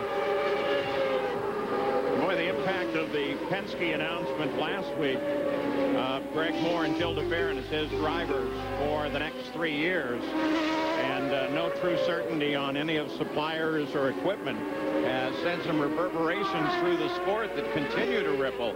Now you've got a lot of drivers trying to figure out the game of musical chairs that leads to the end of the season and has started much earlier than normal. Juan Montoya, he chases Gilles de Ferran. That's a battle for 7th. You can see the concrete patches on all of the corners. Those are installed to keep the asphalt from tearing up from the high lateral loading and from the acceleration forces. You'll notice there's a little patch of asphalt just on the inside. The drivers alter their lines, trying to make sure those inside wheels are right along that asphalt because there's more grip there than there is on the concrete. Tell us how the car is, if you want any wing or anything on the stop. Repeat. Do you want any wing on the stop? Half a turn front. Half. 10-4, half a turn up. Montoya asking for the change. And you can tell it's hard for him to get that radio communication in. It's the only track we've been to so far this year that, listening on the scanner the last few days, the drivers have to take a moment when they come into the pits to regain their breath and focus and concentration to debrief. And if they start talking too soon, they can barely talk because they're so out of breath. You can see Montoya couldn't answer right away. He had to find a moment to even touch the radio button. Looking both from Montoya's view as he chases the Ferran and the view down from the Honda Helicam down to the lowest part of the racetrack. They climb back up the hill around the carousel. There's the entrance to the pit. And onto the pit straight with no change. And speaking of the pits, up at the front of the field. Dario Franchitti, Paul Tracy, the Green Machine, the dominant powers here. But Gary Gerald, we should see them in sometime in the fairly near future. Well, I think what it's going to be very interesting here for the Green Machine and those two drivers, Franchitti and Tracy, is whether or not they pit on the same lap. They have the luxury of an intermediate space, a slot in the wall between their two pit boxes. The pit boxes at Mid-Ohio are the shortest of the entire year at 35 feet 4 inches. So you don't have the luxury of a lot of room. This team, however, has the added advantage of that slot between the pit boxes and also the fact that they've now opened up a substantial lead on the rest of the field. We are told that the fuel mileage for Franchitti is fractionally better than that for Paul Tracy. So, in fact, if Tracy's not getting as good a mileage, he may be in on the same lap as Dario. We'll see what happens here as we await the first stop of the afternoon. We'll go a little further down the pits now. Jan Beekes. An update on Brian Herta. We talked about the fact that he was a little bit loose at the beginning of the race. Well, now the radio communications would tell us that he is very loose, and he's just hanging on to that car, trying to hang on to the spot. And until he makes his pit stop, it'll probably get even worse. The leaders have just crossed over on the 23rd lap, and some indications are that the leader, Dario Franchitti, may try to go all the way to lap 30 if, in fact, he can. There is Brian Herta. Kanaan behind him, Vassar just behind Kanaan, and Vassar ready to work Kanaan. Darts out, but no, he can't get it done. He wasn't close enough. And the consequences for Brian Herta having a very loose car here, Paul, is that there are only two high-speed corners where he's really got to hold on. The rest of these transitions are much easier for a driver to deal with an oversteering car in Ohio than they would be, say, on an oval or some of the other road courses they go to. But still, you can see he's not giving up any of his interval, but he still has to hang on coming up to especially this next left-hand corner. And once again on the last lap, Paul Tracy was the fastest, but Dario Franchitti, his teammate, is still the leader. Overnight priority. What's DeFerrin? Joe, could you come out here, please? This is Walker Racing and Honda Power driver Gilles DeFerrin. He costs a little more, but he's worth it. Let's go with DeFerrin. No problem.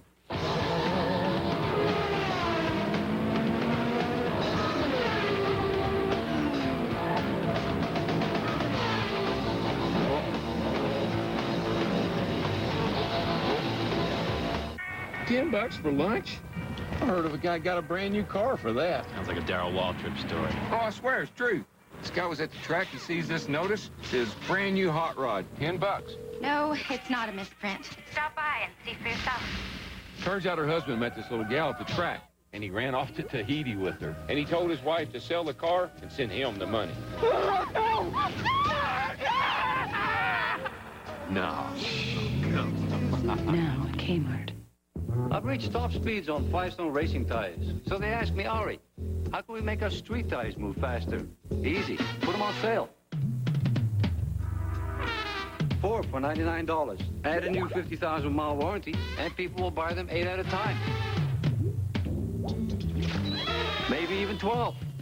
If you want to sell them faster, get a taller driver. Whoa! The 4 for $99 sale at Firestone. These tires are going fast. Good morning, Mr. Clark. Morning, Tommy. Good morning, Mr. Clark. Morning, Tommy. Good morning, Mr. Clark. Morning, Tommy. Amazing. That car never ages. To help keep your car young, protect your engine with Havoline Formula 3 motor oil. Add more life to your car. Our first Toyota Spotlight of the day focuses on the Green Machine, Team Green. 1998, they were still trying to put it together. Remember at Houston when they got together running 1-2? And then this year at St. Louis, they still hadn't worked it out. Both cars touch once again. Then at Toronto, finally they figured out how to do it. A 1-2 finish. And at Detroit last week, they liked it so much they did it again. And now here at the Mid-Ohio Sports Car Course, Team Green, 1 and 2, 26 laps complete, and together they have almost 12 seconds on third place, Brian Herta. It just shows you when things go right, they really do go right. Remember, they struggled a little bit last year. Paul Tracy trying to find the setup. Very, very difficult year. Franchitti with success, but now both drivers and the team have really come into their own. Their engineer, Tino Belli, has figured out some substantial improvements on the car aerodynamically. The engineers, Don Halliday and Tony Sicali, have got the mechanical aspects of the cars figured out. You can see they have become a dominating force. You know, and you can talk about those things. Jimmy Vasser's on his way in the pits. We'll touch on that in just a moment. Gary? Question is being decided whether or not a wing change would be appropriate for Vasser as he came up pit road, glides right in on the marks, and for the first time today, this part of the Ganassi team goes to work. We'll watch for the change. There's one on the left front side, now one on the right front side as well, holding into the fueling, and he's gone. Let's go to Jan. Well, Robbie Gordon is on his way in as well. We've talked about their tire pressure lows, and they are going to let a little pressure out of the rear, and they're also going to try and put some front wing, actually took some front wing out, I saw up there. So now they're just going to wait for the fuel. They do not drop it off the jack. That's 14.2, and it shows the difference if you leave the car up on the jacks during a stop. Richie Hearn back into action from his stop. This is on the leader lap 28. Franchitti, Tracy, Herta, Kanaan, Catherine Evans, DeFerrin, Montoya all have yet to come in. Top 7 cars.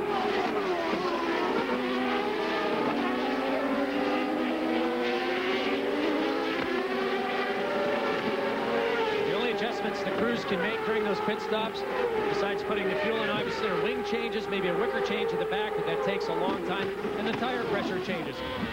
So if we're out with, if you watch Gordon stop, they took some wing out of the front. That means the car was oversteering, and they lessened the rear tire pressure. It's the same as softening the rear springs, brings some stability to the back of the car.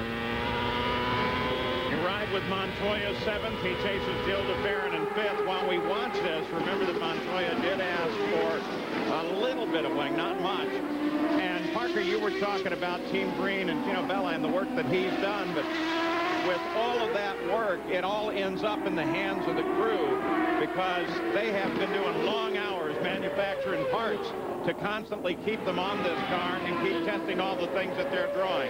Cristiano D'Amata out of the pits, and Paul Tracy. Wide open. You can get right onto the box this time. Paul Square Tracy. to the wall. We want you square to the wall.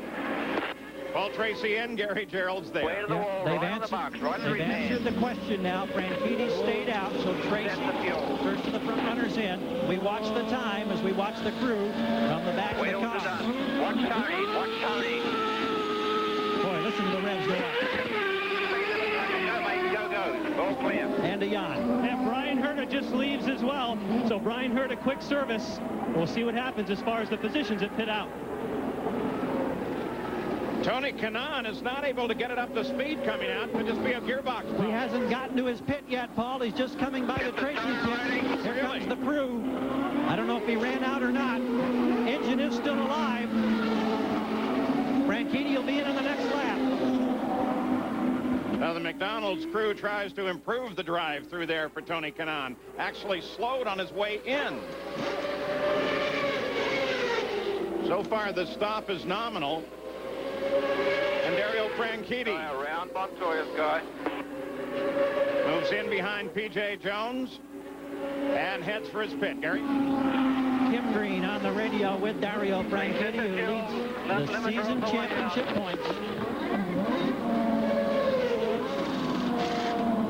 Everything appears routine. They've adjusted tire pressures, no wing adjustments. Fueling complete. Franchitti's gone in just over 13 seconds. Montoya's up next. Montoya right in behind him. Montoya coming out of second place. Franchitti. Tires are on. Ready? Go, go, go.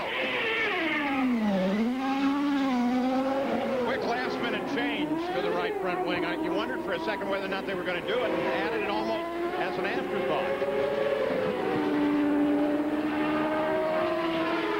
And Dario Franchitti maintains the lead of the race as he comes out after a good stop by the green machine. Greg Moore comes in. He has not worked his way forward in the field as anticipated. He comes in from 10th place.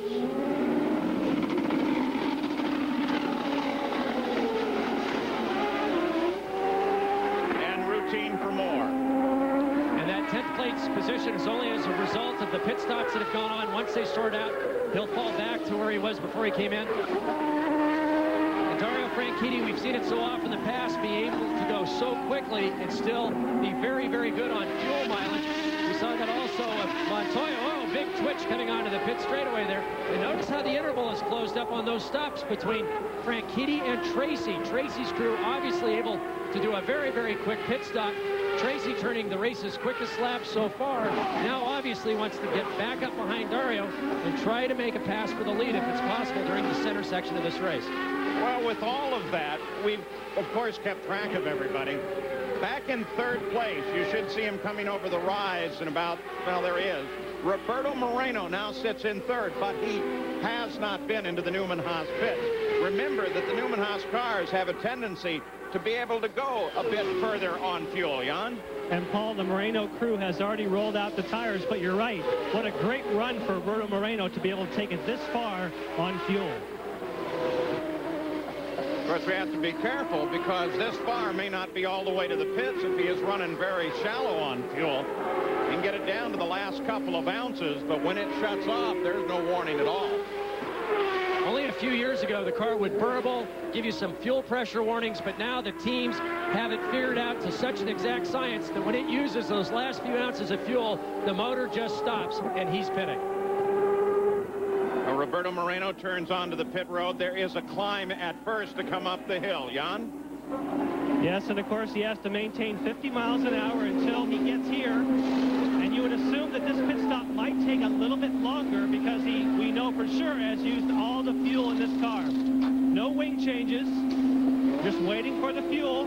Oh, that was pretty quick. 12.5 on my watch. Good stop for Roberto Moreno. Now, remember, Tony Kanaan motored into the pits fairly slow. He's back up to speed on the course, but Gary, what was up? Well, apparently Tony told the crew he thought he was out of fuel as he labored up the hill. And remember, it's an uphill push to where he is located in one of the final pits here at Mid-Ohio. Just checking with the team, they indicate that their telemetry may be off just a tad. And in fact, he may have been running out of fuel. That's a story on Tony Kanaan. Here is the pit in and pit out with Kanaan suffering terribly and Herta dropping back a position. Montoya comes from 8th up to 3rd. And the reason the teams take the risk to run the fuel so low to try to extend the mileage, because if they can get an extra lap or two and a yellow comes out, they pick up significant track advantage. So that's why they take the risks they do, running them right to the last few ounces. Tony Kanaan looks to the inside of Scott Pruitt, but now will have to drop behind him, at least until they get around to turn 1 once again. And the seemingly last one to come in, Mark Blundell. Jan Bikas? Well, keep in mind that this is not his first stop, because a few laps into the race, they decided to come in and pick up some fuel. So he is a little bit out of sequence from some of the other guys. And boy, it takes a long time for the fuel to this car, but still pretty quick. A little bit over 12 seconds for Blundell. Blundell makes his stop on the 33rd lap. That takes care of everybody in the field. They settle down to some high-speed racing once again. We'll be back. They're the kind of folks who take pride in taking care of their car, who would rather take the time and save the money by doing the job themselves. In other words, they're the kind of people who turn to AutoZone every week. And while they come to us for the quality parts, or the everyday low price, sometimes they come just for the advice. And that's okay, because at AutoZone, giving people what they need is what we're all about. Hey, Mark, thanks to you now, everything's .com, you know? Beachballs.com, arugulasalad.com. I mean, .com on. Oh, here we go again. Hey, .com, Padre. We both like Miller Lite for the same reason. It tastes great. Un.commonly so. You know I like it because it's so smooth. Ooh, I guess we're in .compatible, right? Not if you lose the lane .comedy. Hey, that's a good .com back. Miller Lite. Taste a true Pilsner. .com here often? I can't believe he actually fell for it. Oh, man, you should have seen the look on his face. Hey, guys, what's up? How much? Hey, is Juan around? Juan Montoya, our new driver. Oh, yeah, Juan. He went out to get some stuff. Yes. Can you tell me I need to see him when he gets back? Okay. Here, snipe, snipe, snipe. Here, snipe. Snipe. Everybody's doing it. Catch the wave. It's gonna take you away. See you. 'Cause doing it is hard. With everything you've got. Doing it, see do. On the water, in the sun. Everybody's doing it good, clean fun. Everybody's doing it, see do. Well, next week for Winston Cup, it's the Pepsi 400 at Michigan Speedway. Can Jeff Gordon make it 2 in a row? For more, log on to ESPN.com, part of the Go Network, go.com.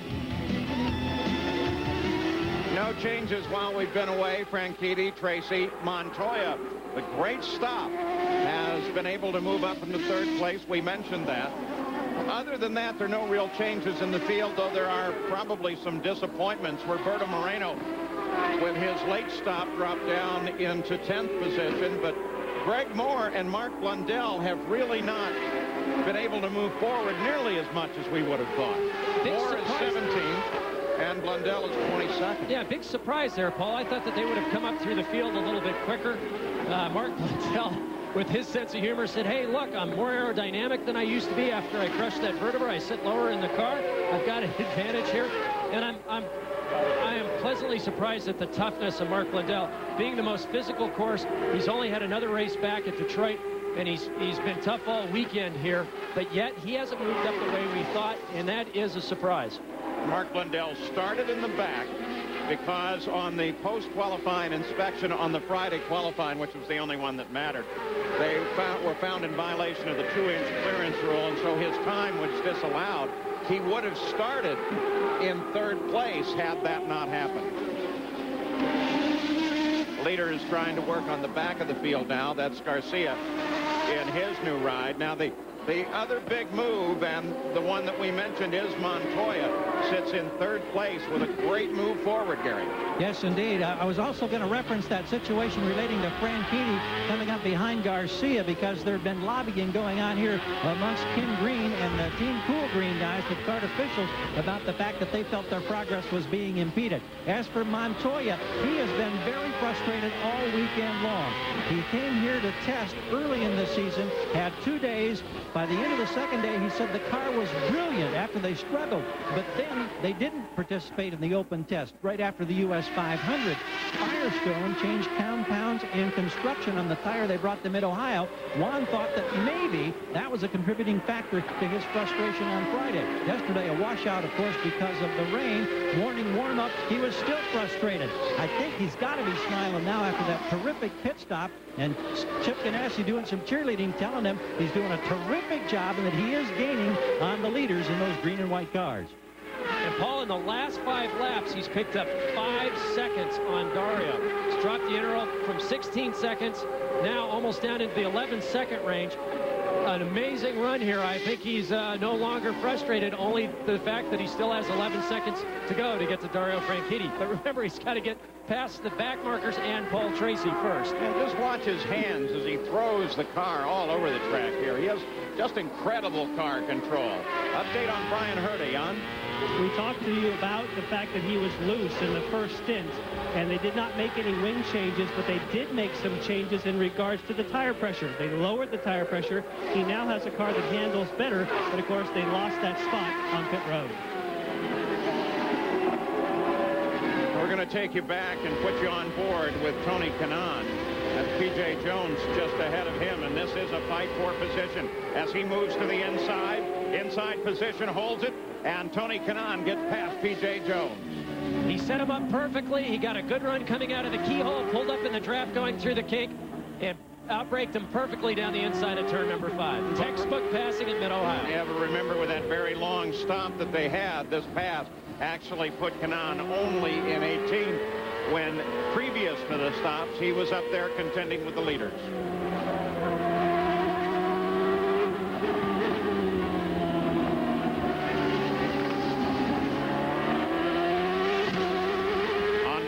straight. There is the line. And we're just going to ride with Tony Kanaan here.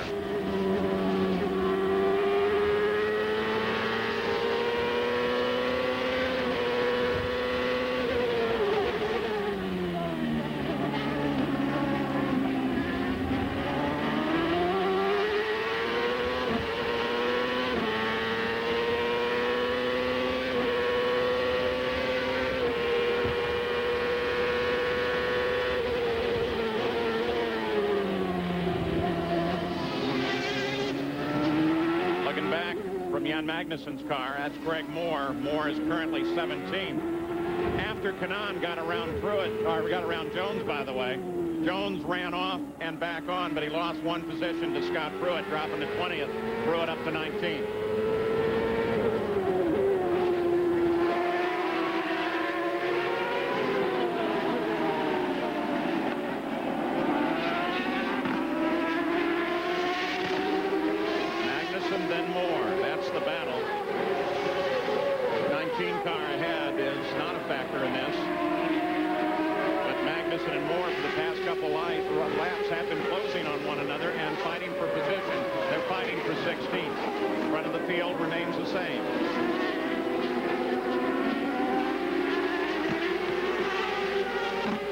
Two key moves that can happen here.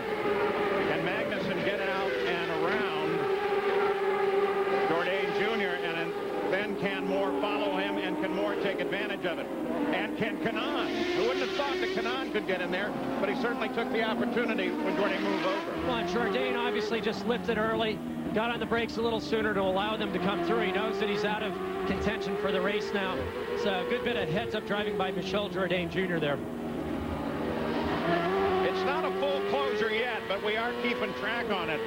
Juan Montoya continues to whittle away at first and second. He closed from 13 to 12 to 11 to 10, and last time around 8.7 seconds back from the leader of the race. Dario Franchitti, Paul Tracy, the Green Machine, they control the run here. Have from the start, but Montoya looks like he's going to have something to say about that. This family is getting ready for fun. Chris is ready for the super stock carts. Amy, she loves the bumper boats. And for Mom, it's miniature golf time. The challenge is Dad. In fact, it's going to take something special to get Dad on board. Please, Dad. Go-Karts Plus, for kids of all ages. If it's fun, it's here. Are you ready to go yet, dear? Please, Dad. Just one more race. Don't let bad credit or no credit keep you from buying a car. Hi, I'm Fran Tarkenton for 1-800-BAR-NONE. Each week, we're helping to put thousands of people just like you back on the road. If you're working, we can help. Call 1-800-BAR-NONE. It's fast, easy, and absolutely free. And we'll complete and accept your loan application in 5 minutes or less. Operators are standing by 24 hours a day, 7 days a week. Get the car you need and deserve. Call 1-800-BAR-NONE right now. So much. Come on. None of that. Dad, can I go with you? Not this time, son. You're the man of the house now. I need you to take care of your mother and your little sister while I'm gone. That goes for you too, Buster. You be a good dog, okay? I gotta go. I know. Daddy, honey. The NFL is back. Seahawks 49ers Thursday at 8:15 on ESPN. Our second Toyota Spotlight focuses on a charging Juan Montoya, though he wasn't charging past couple of events at Elkhart Lake. Dominated most of the race, but then the gearbox went away. And that ended his race there. At Toronto, he got involved with Michel Jourdain Jr. And at Detroit, he was trying to come back up through the field and got involved in Moreno. Now, it didn't end his race, but it ended any opportunity to try and win. Today, he sits here in third place, and partner, he's been closing hard. He just, again, set the race's quickest lap, looking down the inside of Walter Salas in turn one here, and he has been every single lap taking substantial chunks of interval away from Tracy and Dario Franchitti, the leader. And as soon as he can find a way past Salas, which he should be able to do now coming down this back straightaway, He's going to start again. He fell back just a little bit because of being blocked by traffic, but here he goes.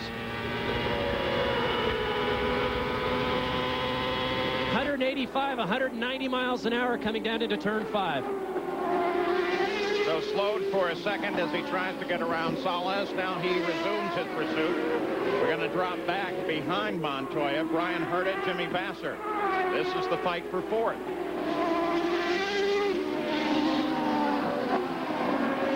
Hurta qualifies well here, has led here, hasn't been able to convert that.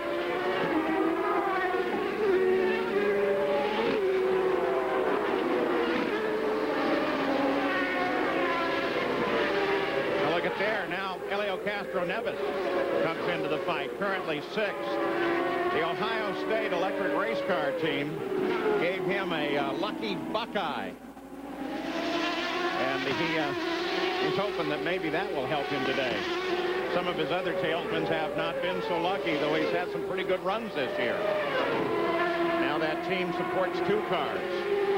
That's going to put a little stress on the team until they get all that sorted out. Here come the leaders. And look at Paul Tracy. He has really closed up that gap. He is right behind Dario Franchitti now. This is what it looked like when they came out of that last pit stop. Tracy looked like he was on the charge. And with the traffic ahead, he's going to try to set up Dario when they get to the backside of the course to try to make a run on him coming down that long back straightaway. Remember, too, this has been a changed Paul Tracy. Been driving with a lot more reserve, a lot more maturity. Race has 45 laps complete. Ahead, plus 4.5 on 1, plus 4.5. That's Paul Tracy's engineer, Tony Sicali. Great engineer and one of the best driver coaches around. You can see he's trying to get up really close here, so he's right behind Dario on the exit of turn number 2. Tracy has been much faster, as Parker's indicated. Certainly doesn't appear so there, though, does it? Boy, he's really falling back coming down the straightaway. Now, of course, there is some interval involved simply because the time is the same, but that interval will be greater at speed. But still, that looked like he fell back a little bit there going down the straightaway. As Dario's being held up now by P.J. Jones. Montoya is 3.5 seconds back.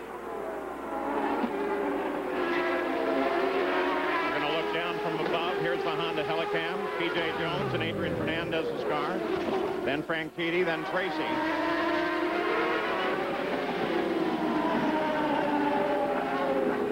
We're looking to see whether or not Montoya, he's not that close yet. In fact, he dropped back a bit on the last lap. Gary Gerald? That traffic situation for the leader, Dario Franchitti, is really interesting. They go through turn 1. They head toward the carousel. It's jammed up, and Ken Green just continues to lobby every lap here with officials. He says, we're going a second a lap faster than these guys. We've got to get them moved out of the way. They are very frustrated in that respect, and Paul Tracy, of course, is right there knocking on the door as Barry Green comes over to join the conversation now. Well, he was absolutely accurate in that one lap. Montoya took a full second off. Now Franchitti gets past P.J. Jones, and Tracy may have to sit there back for the full lap, and here comes Montoya. Now P.J. Jones lets him by. Look at the comparison, Tracy to Montoya. Of course, Tracy was running behind Franchitti, who was behind P.J., and Montoya was mostly in the clear. It'll be interesting to see how much patience Montoya has with P.J. because he knows if he doesn't get by P.J. right away, he's going to lose contact with Dario and Paul. I would expect he's going to make a run coming down into turn 1 once they get out of here, but the Ford in front of him's got a lot of power. Unless P.J. helps, it's not going to happen. Did you see the vigor of that one corner worker given the move-over flag, which is an advisory, not an order? Like Erie Communications does the flagging here, and he was waving. There's another one, giving him all he's got. P.J. finally moves off to the left side. He sees Montoya. Montoya comes through on the keyhole. He had a great run on P.J. on the exit of turn 1. Lots of exit speed there. I don't think P.J. had a choice. Montoya was coming through whether P.J. wanted him to or not. Or the corner workers, for that matter. That's right. So Franchitti is 1.4 ahead of Tracy, and Montoya continues to close. Now they are all clear of backmarker traffic, and we'll see what Montoya can do. There are many important people in the world. See that FedEx truck? Every day, it delivers important papers to people all over the world. And one day, it is going to stop here. And at that moment, we, and by we, I mean me, will be important. But whether you're a mover and a shaker, or just a shaky movie maker, trust FedEx to deliver all your important packages. Be absolutely sure. Action! And be absolutely sure to see both things. And cut! Rated PG-13. Nobody tells these guys how to drive. Nobody tells them they can't race 700 horsepower trucks. And no one's going to tell them what tools to use. The 1999 NASCAR Craftsman Truck Series. Tough trucks, tougher drivers, the toughest tools. Craftsman makes anything possible. Rock and roll! He loves me! Rock and roll! We love you!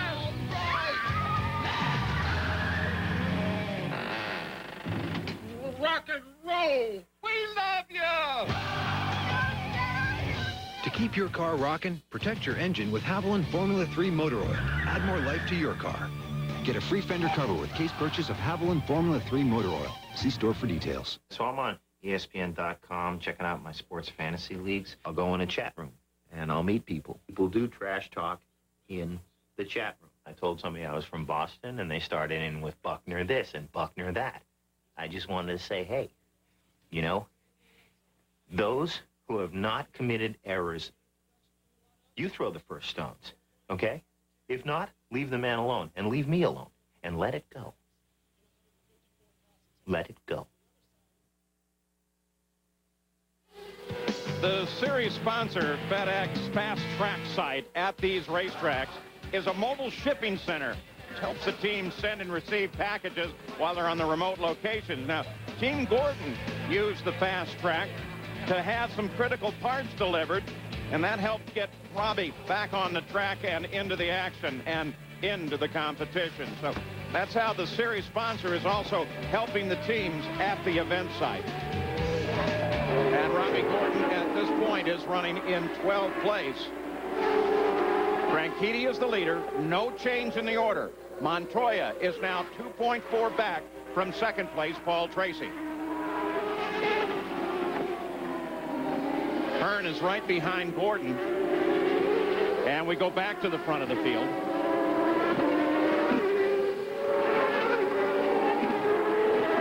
Down the elevations to the lowest point on the track and begins to climb again.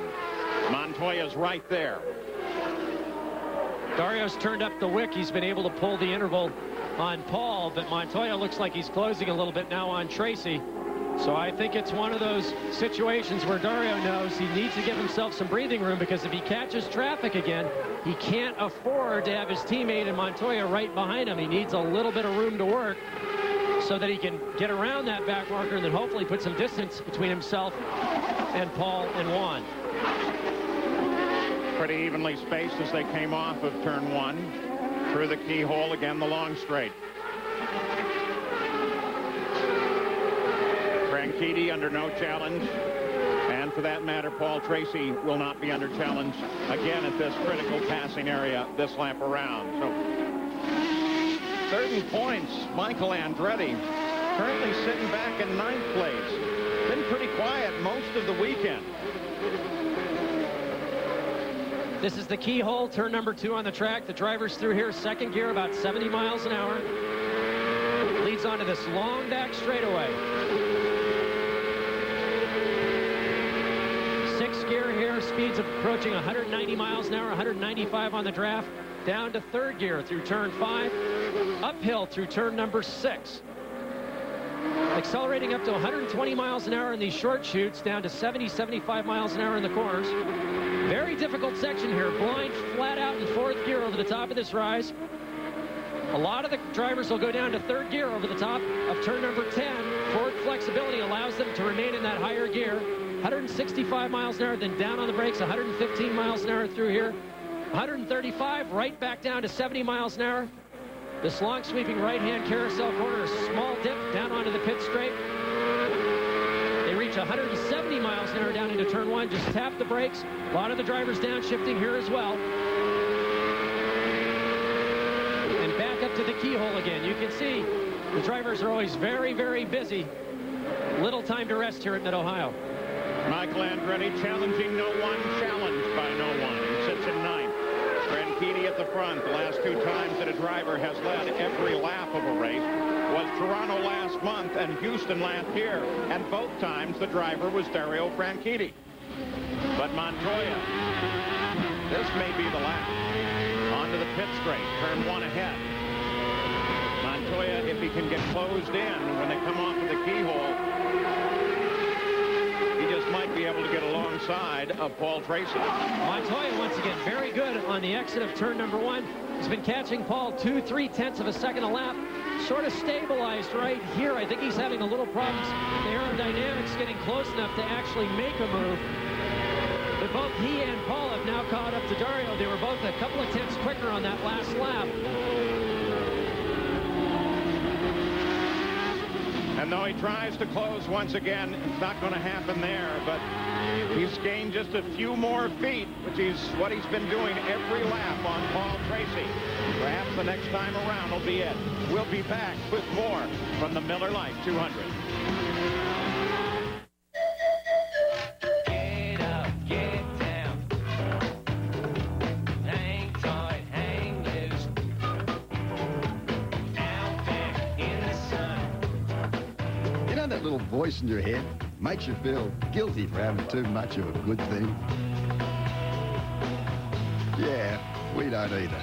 Outback Steakhouse, no rules, just right.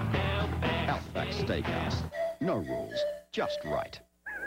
You know, this place reminds me of a guy I knew named Julius. Another Darrell Waltrip story. Oh, really? Really. This guy, he was in the junkyard one day kicking around, and he found a rocket booster. So he says, I'm going to set myself a land speed record. So he got that thing up to speed. He hit the switch. He took off into outer space. So whatever happened to him? He came down out here somewhere. Get out of here. On Route 66. Now, Kmart.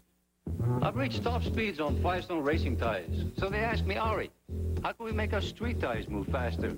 Easy. Put them on sale. 4 for $99. Add a new 50,000-mile warranty, and people will buy them 8 at a time. Maybe even 12. If you want to sell them faster, get a taller driver. Whoa! The 4 for $99 sale at Firestone. These tires are going fast.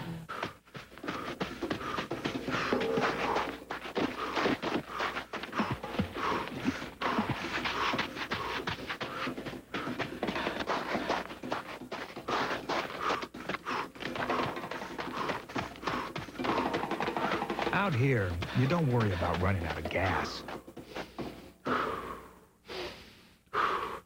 You worry about running out of dirt.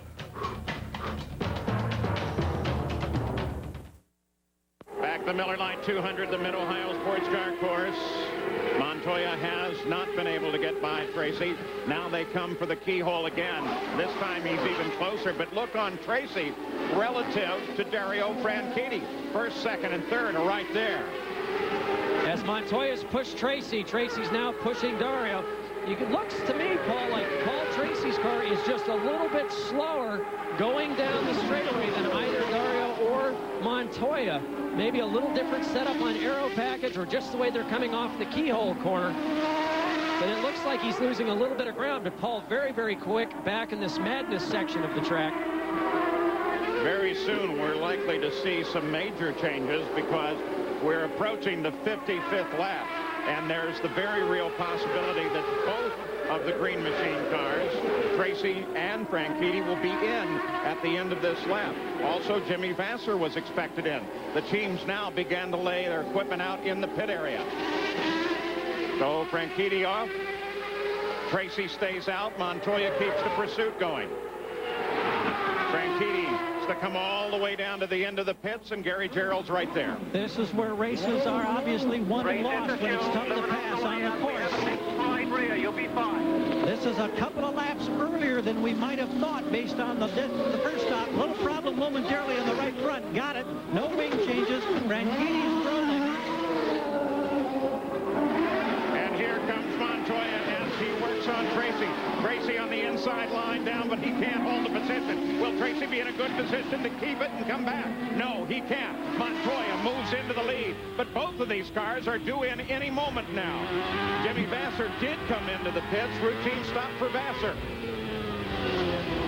So Montoya gets the pass, but now the pit crews will have to battle it out. And that was the exact same move that we saw Paul Tracy put on Brian Herta at the beginning of the race.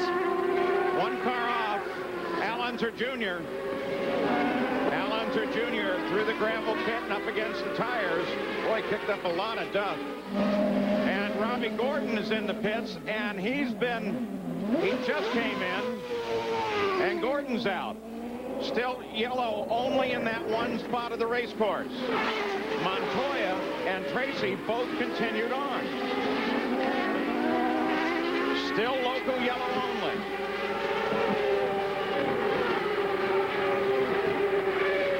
Tracy's not able to challenge Montoya. Here's a replay of Unser Jr. off at turn 1. Wow, he came into turn 1 hot on the outside, got the brakes locked, and you can tell that, boy, once it went off and got in the marbles, there was no farther changing direction or much loss of speed for that matter. He went off there a ton. Fortunately, the gravel trap helped slow him down a little bit, and double rows of tires helped to lessen the impact. And the angle of attack also wasn't that bad. Al Unser Jr. climbs out of the car through the fence, and you can do a climb like that, you're obviously okay. We still watch for Montoya and Tracy. Montoya's picked up the lead of the race. And he stays out another lap, Paul. This is very interesting strategy since Dario went so far the first time, and now his teammate Tracy's in. So Paul Tracy, though, peels off and comes in on the 57th lap. All right, now we'll see what happens for Paul Tracy in terms of service. We thought that we might see Tracy and Montoya on the same lap. Montoya going a lap further on order from Chip Ganassi. Everything looks to be there for Tracy. 11.7 seconds. Nice stop. 5/10 faster than his teammate. Here comes Franchitti as Tracy comes out. Oh, and Garcia up in the carousel.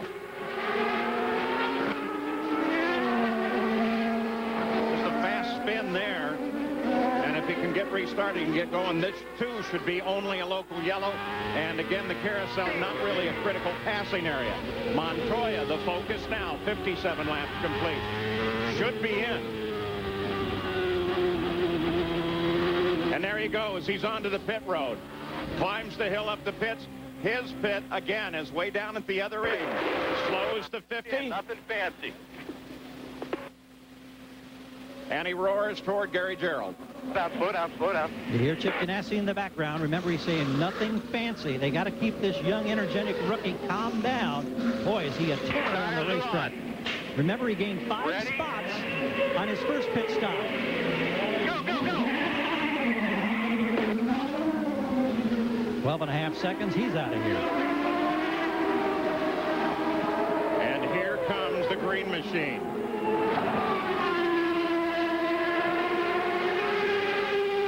Montoya just ahead of him. So Montoya was able to get out ahead of both the green cars. Garcia still sitting there on the outside edge of the keyhole. Michael Andretti is in. Oh, and he almost had the same problem we saw in Milwaukee. He started to leave early, and he almost got the big man in the fueler, but then he stopped, and oh my goodness, that was almost a repeat of what we saw in Milwaukee. Thankfully, he stopped before he left. So the leaders have made their stops.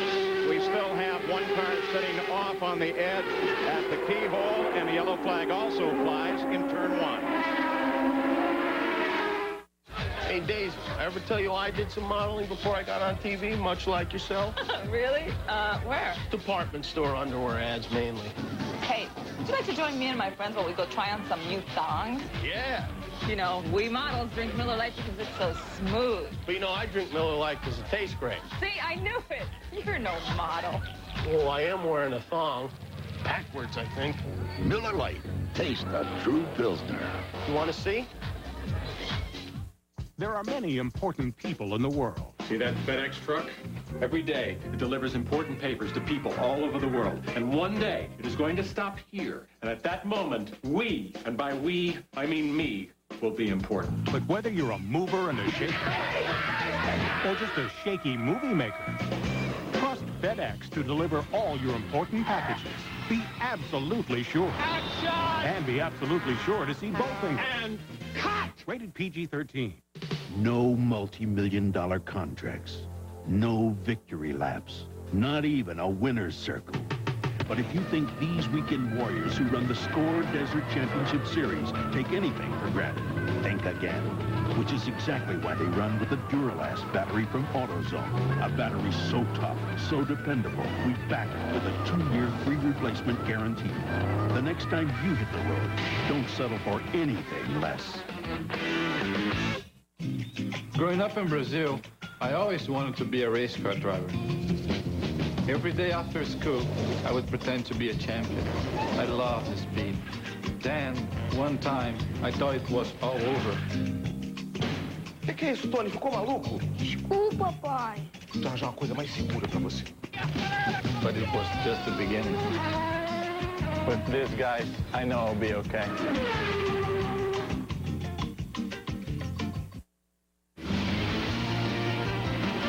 ESPN's coverage of the Miller Lite 200 from the Mid-Ohio Sports Car Course is brought to you by Honda, proud sponsor of the 1999 FedEx Championship Series. Well, Tony Kanaan slowed down, pulled off the course. No indication as to what happened on board Tony Kanaan's car. Montoya, as you saw, got the full course yellow now comes out. Now it comes out. So they've got cars in 3 different places on the course that are in jeopardy. So they've gone for full course yellow. And these are the first incidents of the day, so a complete reversal of the tenor of this race from last year. They get Al Unser Jr.'s car on the hook and try to get him out of there. There's little Al.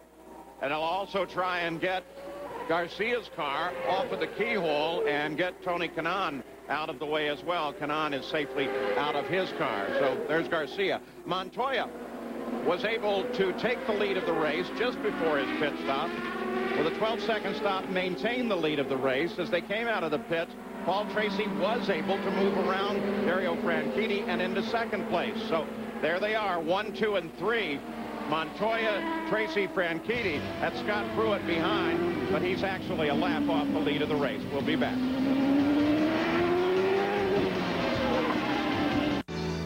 Hi, Jim. You know, there's a difference in our people, in our attitude, and in the way we do business.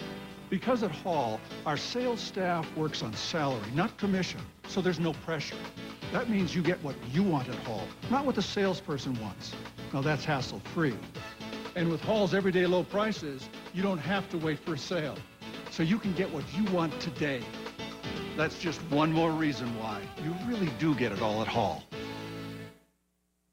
You already know you need to add something to get the most out of your lawn and garden. Well, here it is, Huck's Hen Blends. It's produced naturally, and it's some kind of special. Hen manure. Well, yeah, we use some in Huck's Hen Blends, but your nose will never know. And Huck's Hen Blends will get you results. It'll make your soil richer for a long time. Huck's Hen Blends. It's a humdinger. Available at these fine retailers. Ready for 17 weeks and 18 games of Rock'em Sock'em football under the lights. Man, I can't wait for fall. Why's that? Football season? No, it's a summer heat. It's murder when you don't have sweat glands. ESPN Sunday Night Football. The season begins September 12th. ESPN Sports Century presents 10 games that made history, that are unforgettable, that define what competition is all about. Sports Century's greatest games, Tuesday at 7:30 on ESPN, presented by General Motors. Here come the big 18-wheelers. Who's that driving? Well, there's Elio Castro Neves in a a miniature of one of Carl Hogan's big trucks. He's having some fun around the paddock here earlier in the week. Don't forget, you want to get up to date on all going on in racing, RPM Tonight is the place. And for more, log on to ESPN.com, part of the Go Network, go.com. Well, this crowd here loves to watch Tony Kanaan because it's a hometown team. Unfortunately, they're going to be a bit disappointed because he's out. Gary, what's the story? Yeah, we talked with Steve Horner. Remember, on their first stop, he limped into the pits. They thought it was a telemetry problem. He didn't have enough fuel to get there and get him back out. And then a situation now where apparently they just weren't getting fuel pickup on the course. Steve Horn says he doesn't know exactly what the problem is, but it's a major one, and obviously it's ended their day. And it's great disappointment because this team is based in Hilliard, Ohio, about an hour, 15 minutes from the track. They had brought in all the family members from the team to enjoy this weekend here, all rooting for Tony, who started in the second row. They were 180 strong, and they run into a lot of frustration. Now, if I can make the same move at the same time, Michel Jourdain was just walking by here, and we've stopped him to find out what happened. You've been in and out of the pits. You've had kind of a nightmare afternoon. Why? Yeah, it's been really tough. I don't know, I guess the pickup of the fuel tank wasn't working properly because it was a big misfire every, I don't know, like when the tank got like down to 22 gallons, I had to come in because it was a big misfire. So it was hard to run full tank of fuel all day long. And then at the end, the gearbox broke, so. Thank you very much, Michel. Al Unser Jr. just went by us, incidentally, guys, and we hollered at him, and he said he was going back to the transporter trailer. We can't get a signal from that particular area, so hopefully maybe we can catch up with him later. Al Unser Jr., remember, ran off at turn one. It was a light angle on the blow, so Al Unser Jr. appears to be okay. And Roberto Moreno trying to get everybody going up there.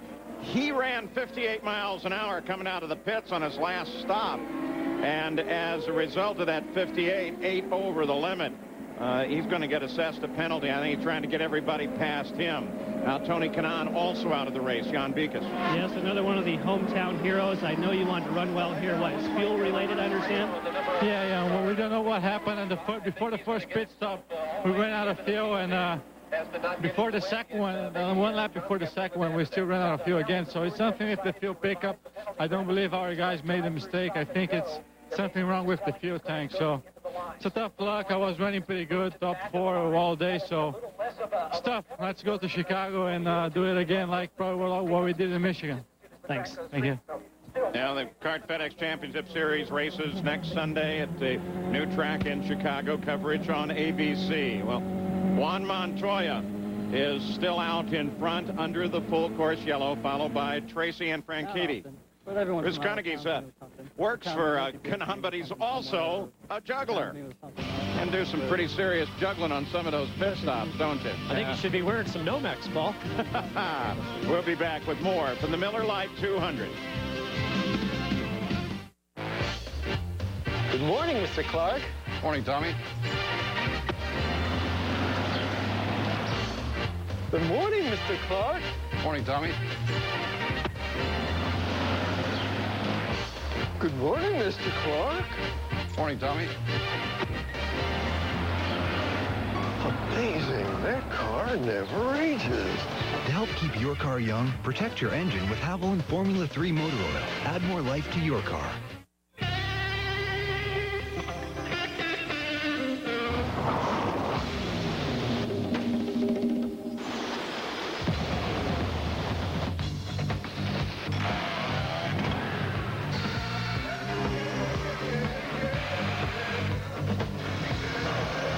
In the world of tools, there's only one true craftsman. Craftsman makes anything possible. Yeah. Hey, Mark, thanks to you now, everything's .com, you know? Beachballs.com, arugulasalad.com. I mean, .com on. Oh, here we go again. Hey, .com, Padre. We both like Miller Lite for the same reason. It tastes great. Un.commonly so. You know I like it because it's so smooth. Ooh, I guess we're in .compatible, right? Not if you lose the lane .comedy. Hey, that's a good .com back. Miller Lite. Taste a true Pilsner. .com here often? Continuing our countdown to number 1, he was the definition of grace and elegance, both on the field and off. The Yankee Clipper. Sports Century athlete number 22, Joe DiMaggio. Friday at 10:30 on ESPN, presented by General Motors. Well, the Little League World Series begins on Tuesday of this week. We'll take you right up to the championship game on ESPN2. The championship is on the 26th of August. Now, for more, log on to ESPN.com. Part of the Go Network, go.com. We're ready to go back to green on this first and only full course caution of the day. It's Montoya, Tracy Franchitti, 11 races out of the 14 this season. Juan Montoya has led a race. He's now led over 702 laps. First restart of the day. Paul Tracy, remember, never got sucked in of being out of sequence with Montoya. He was right underneath his gearbox at Detroit last weekend. But look at Montoya's got the jump. Can Paul hang with him? To the carousel just ahead of the pit straight. Flag is ahead. It comes out green. Here we go. Back to racing.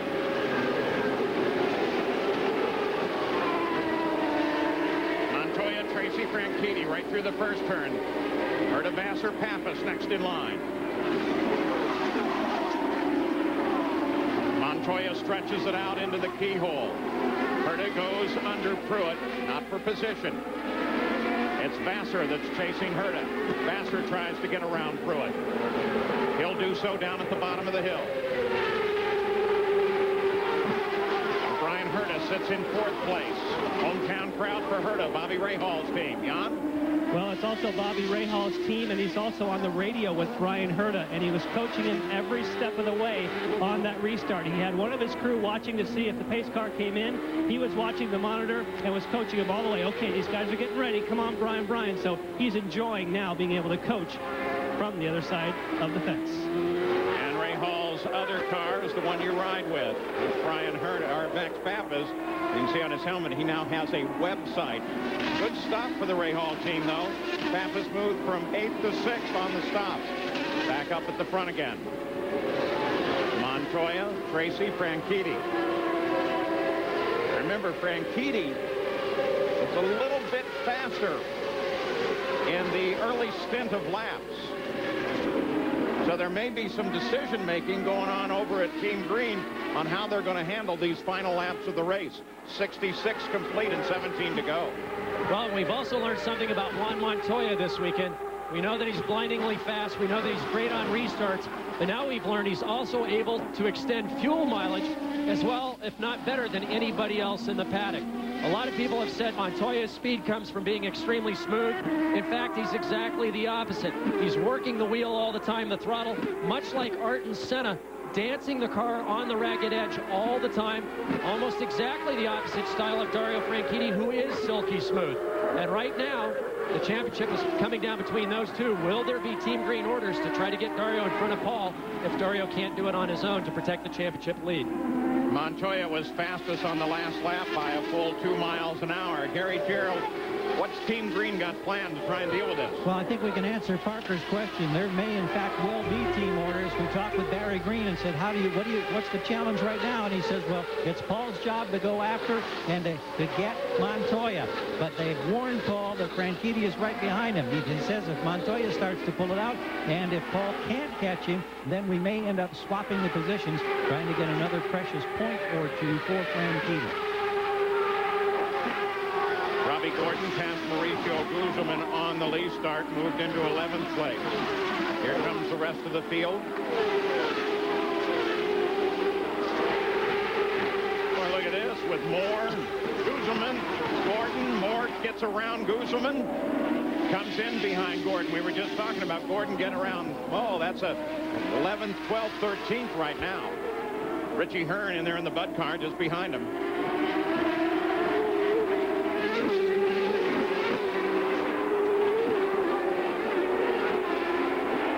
Greg Moore's players team getting the job done in the pit stops just like they did last week at Detroit. Blundell works inside of Hearn. Wouldn't think he could do it there. And now Moore doing his part on the racetrack. Hearn having a very good weekend. Onto the pit straight. Couple changes that you're going to see come up next week. Blundell, who has had a livery change, a paint job change on his car for the past 2 races, will go back to his standard Motorola livery next week. And I believe we already mentioned, but let's do it again, that Robbie Gordon will be next week in a Dan Gurney Eagle. He's going to run the Eagle on the ovals. Montoya leads by 3.2 seconds. Tracy and Franchitti and Herta, they follow. The Miller Lite 200 to the closing lap. Right now, Firestone tires are on sale. 4 for $99. Add a new 50,000-mile warranty, and people will buy them 8 at a time, maybe even 12. The 4 for $99 sale at Firestone. There are many important people in the world. See that FedEx truck? Every day, it delivers important papers to people all over the world. And one day, it is going to stop here. And at that moment, we, and by we, I mean me, will be important. But whether you're a mover and a shaker, or just a shaky movie maker, trust FedEx to deliver all your important packages. Be absolutely sure. Action! And be absolutely sure to see both things. And cut! Rated PG-13. If you're anything like me, you love your car. You care for it, you polish it, you protect it from damage. But really caring for your car starts right here, the engine. It's the heart of your car and deserves the best. And for me, that's Mobil 1 Tri-Synthetic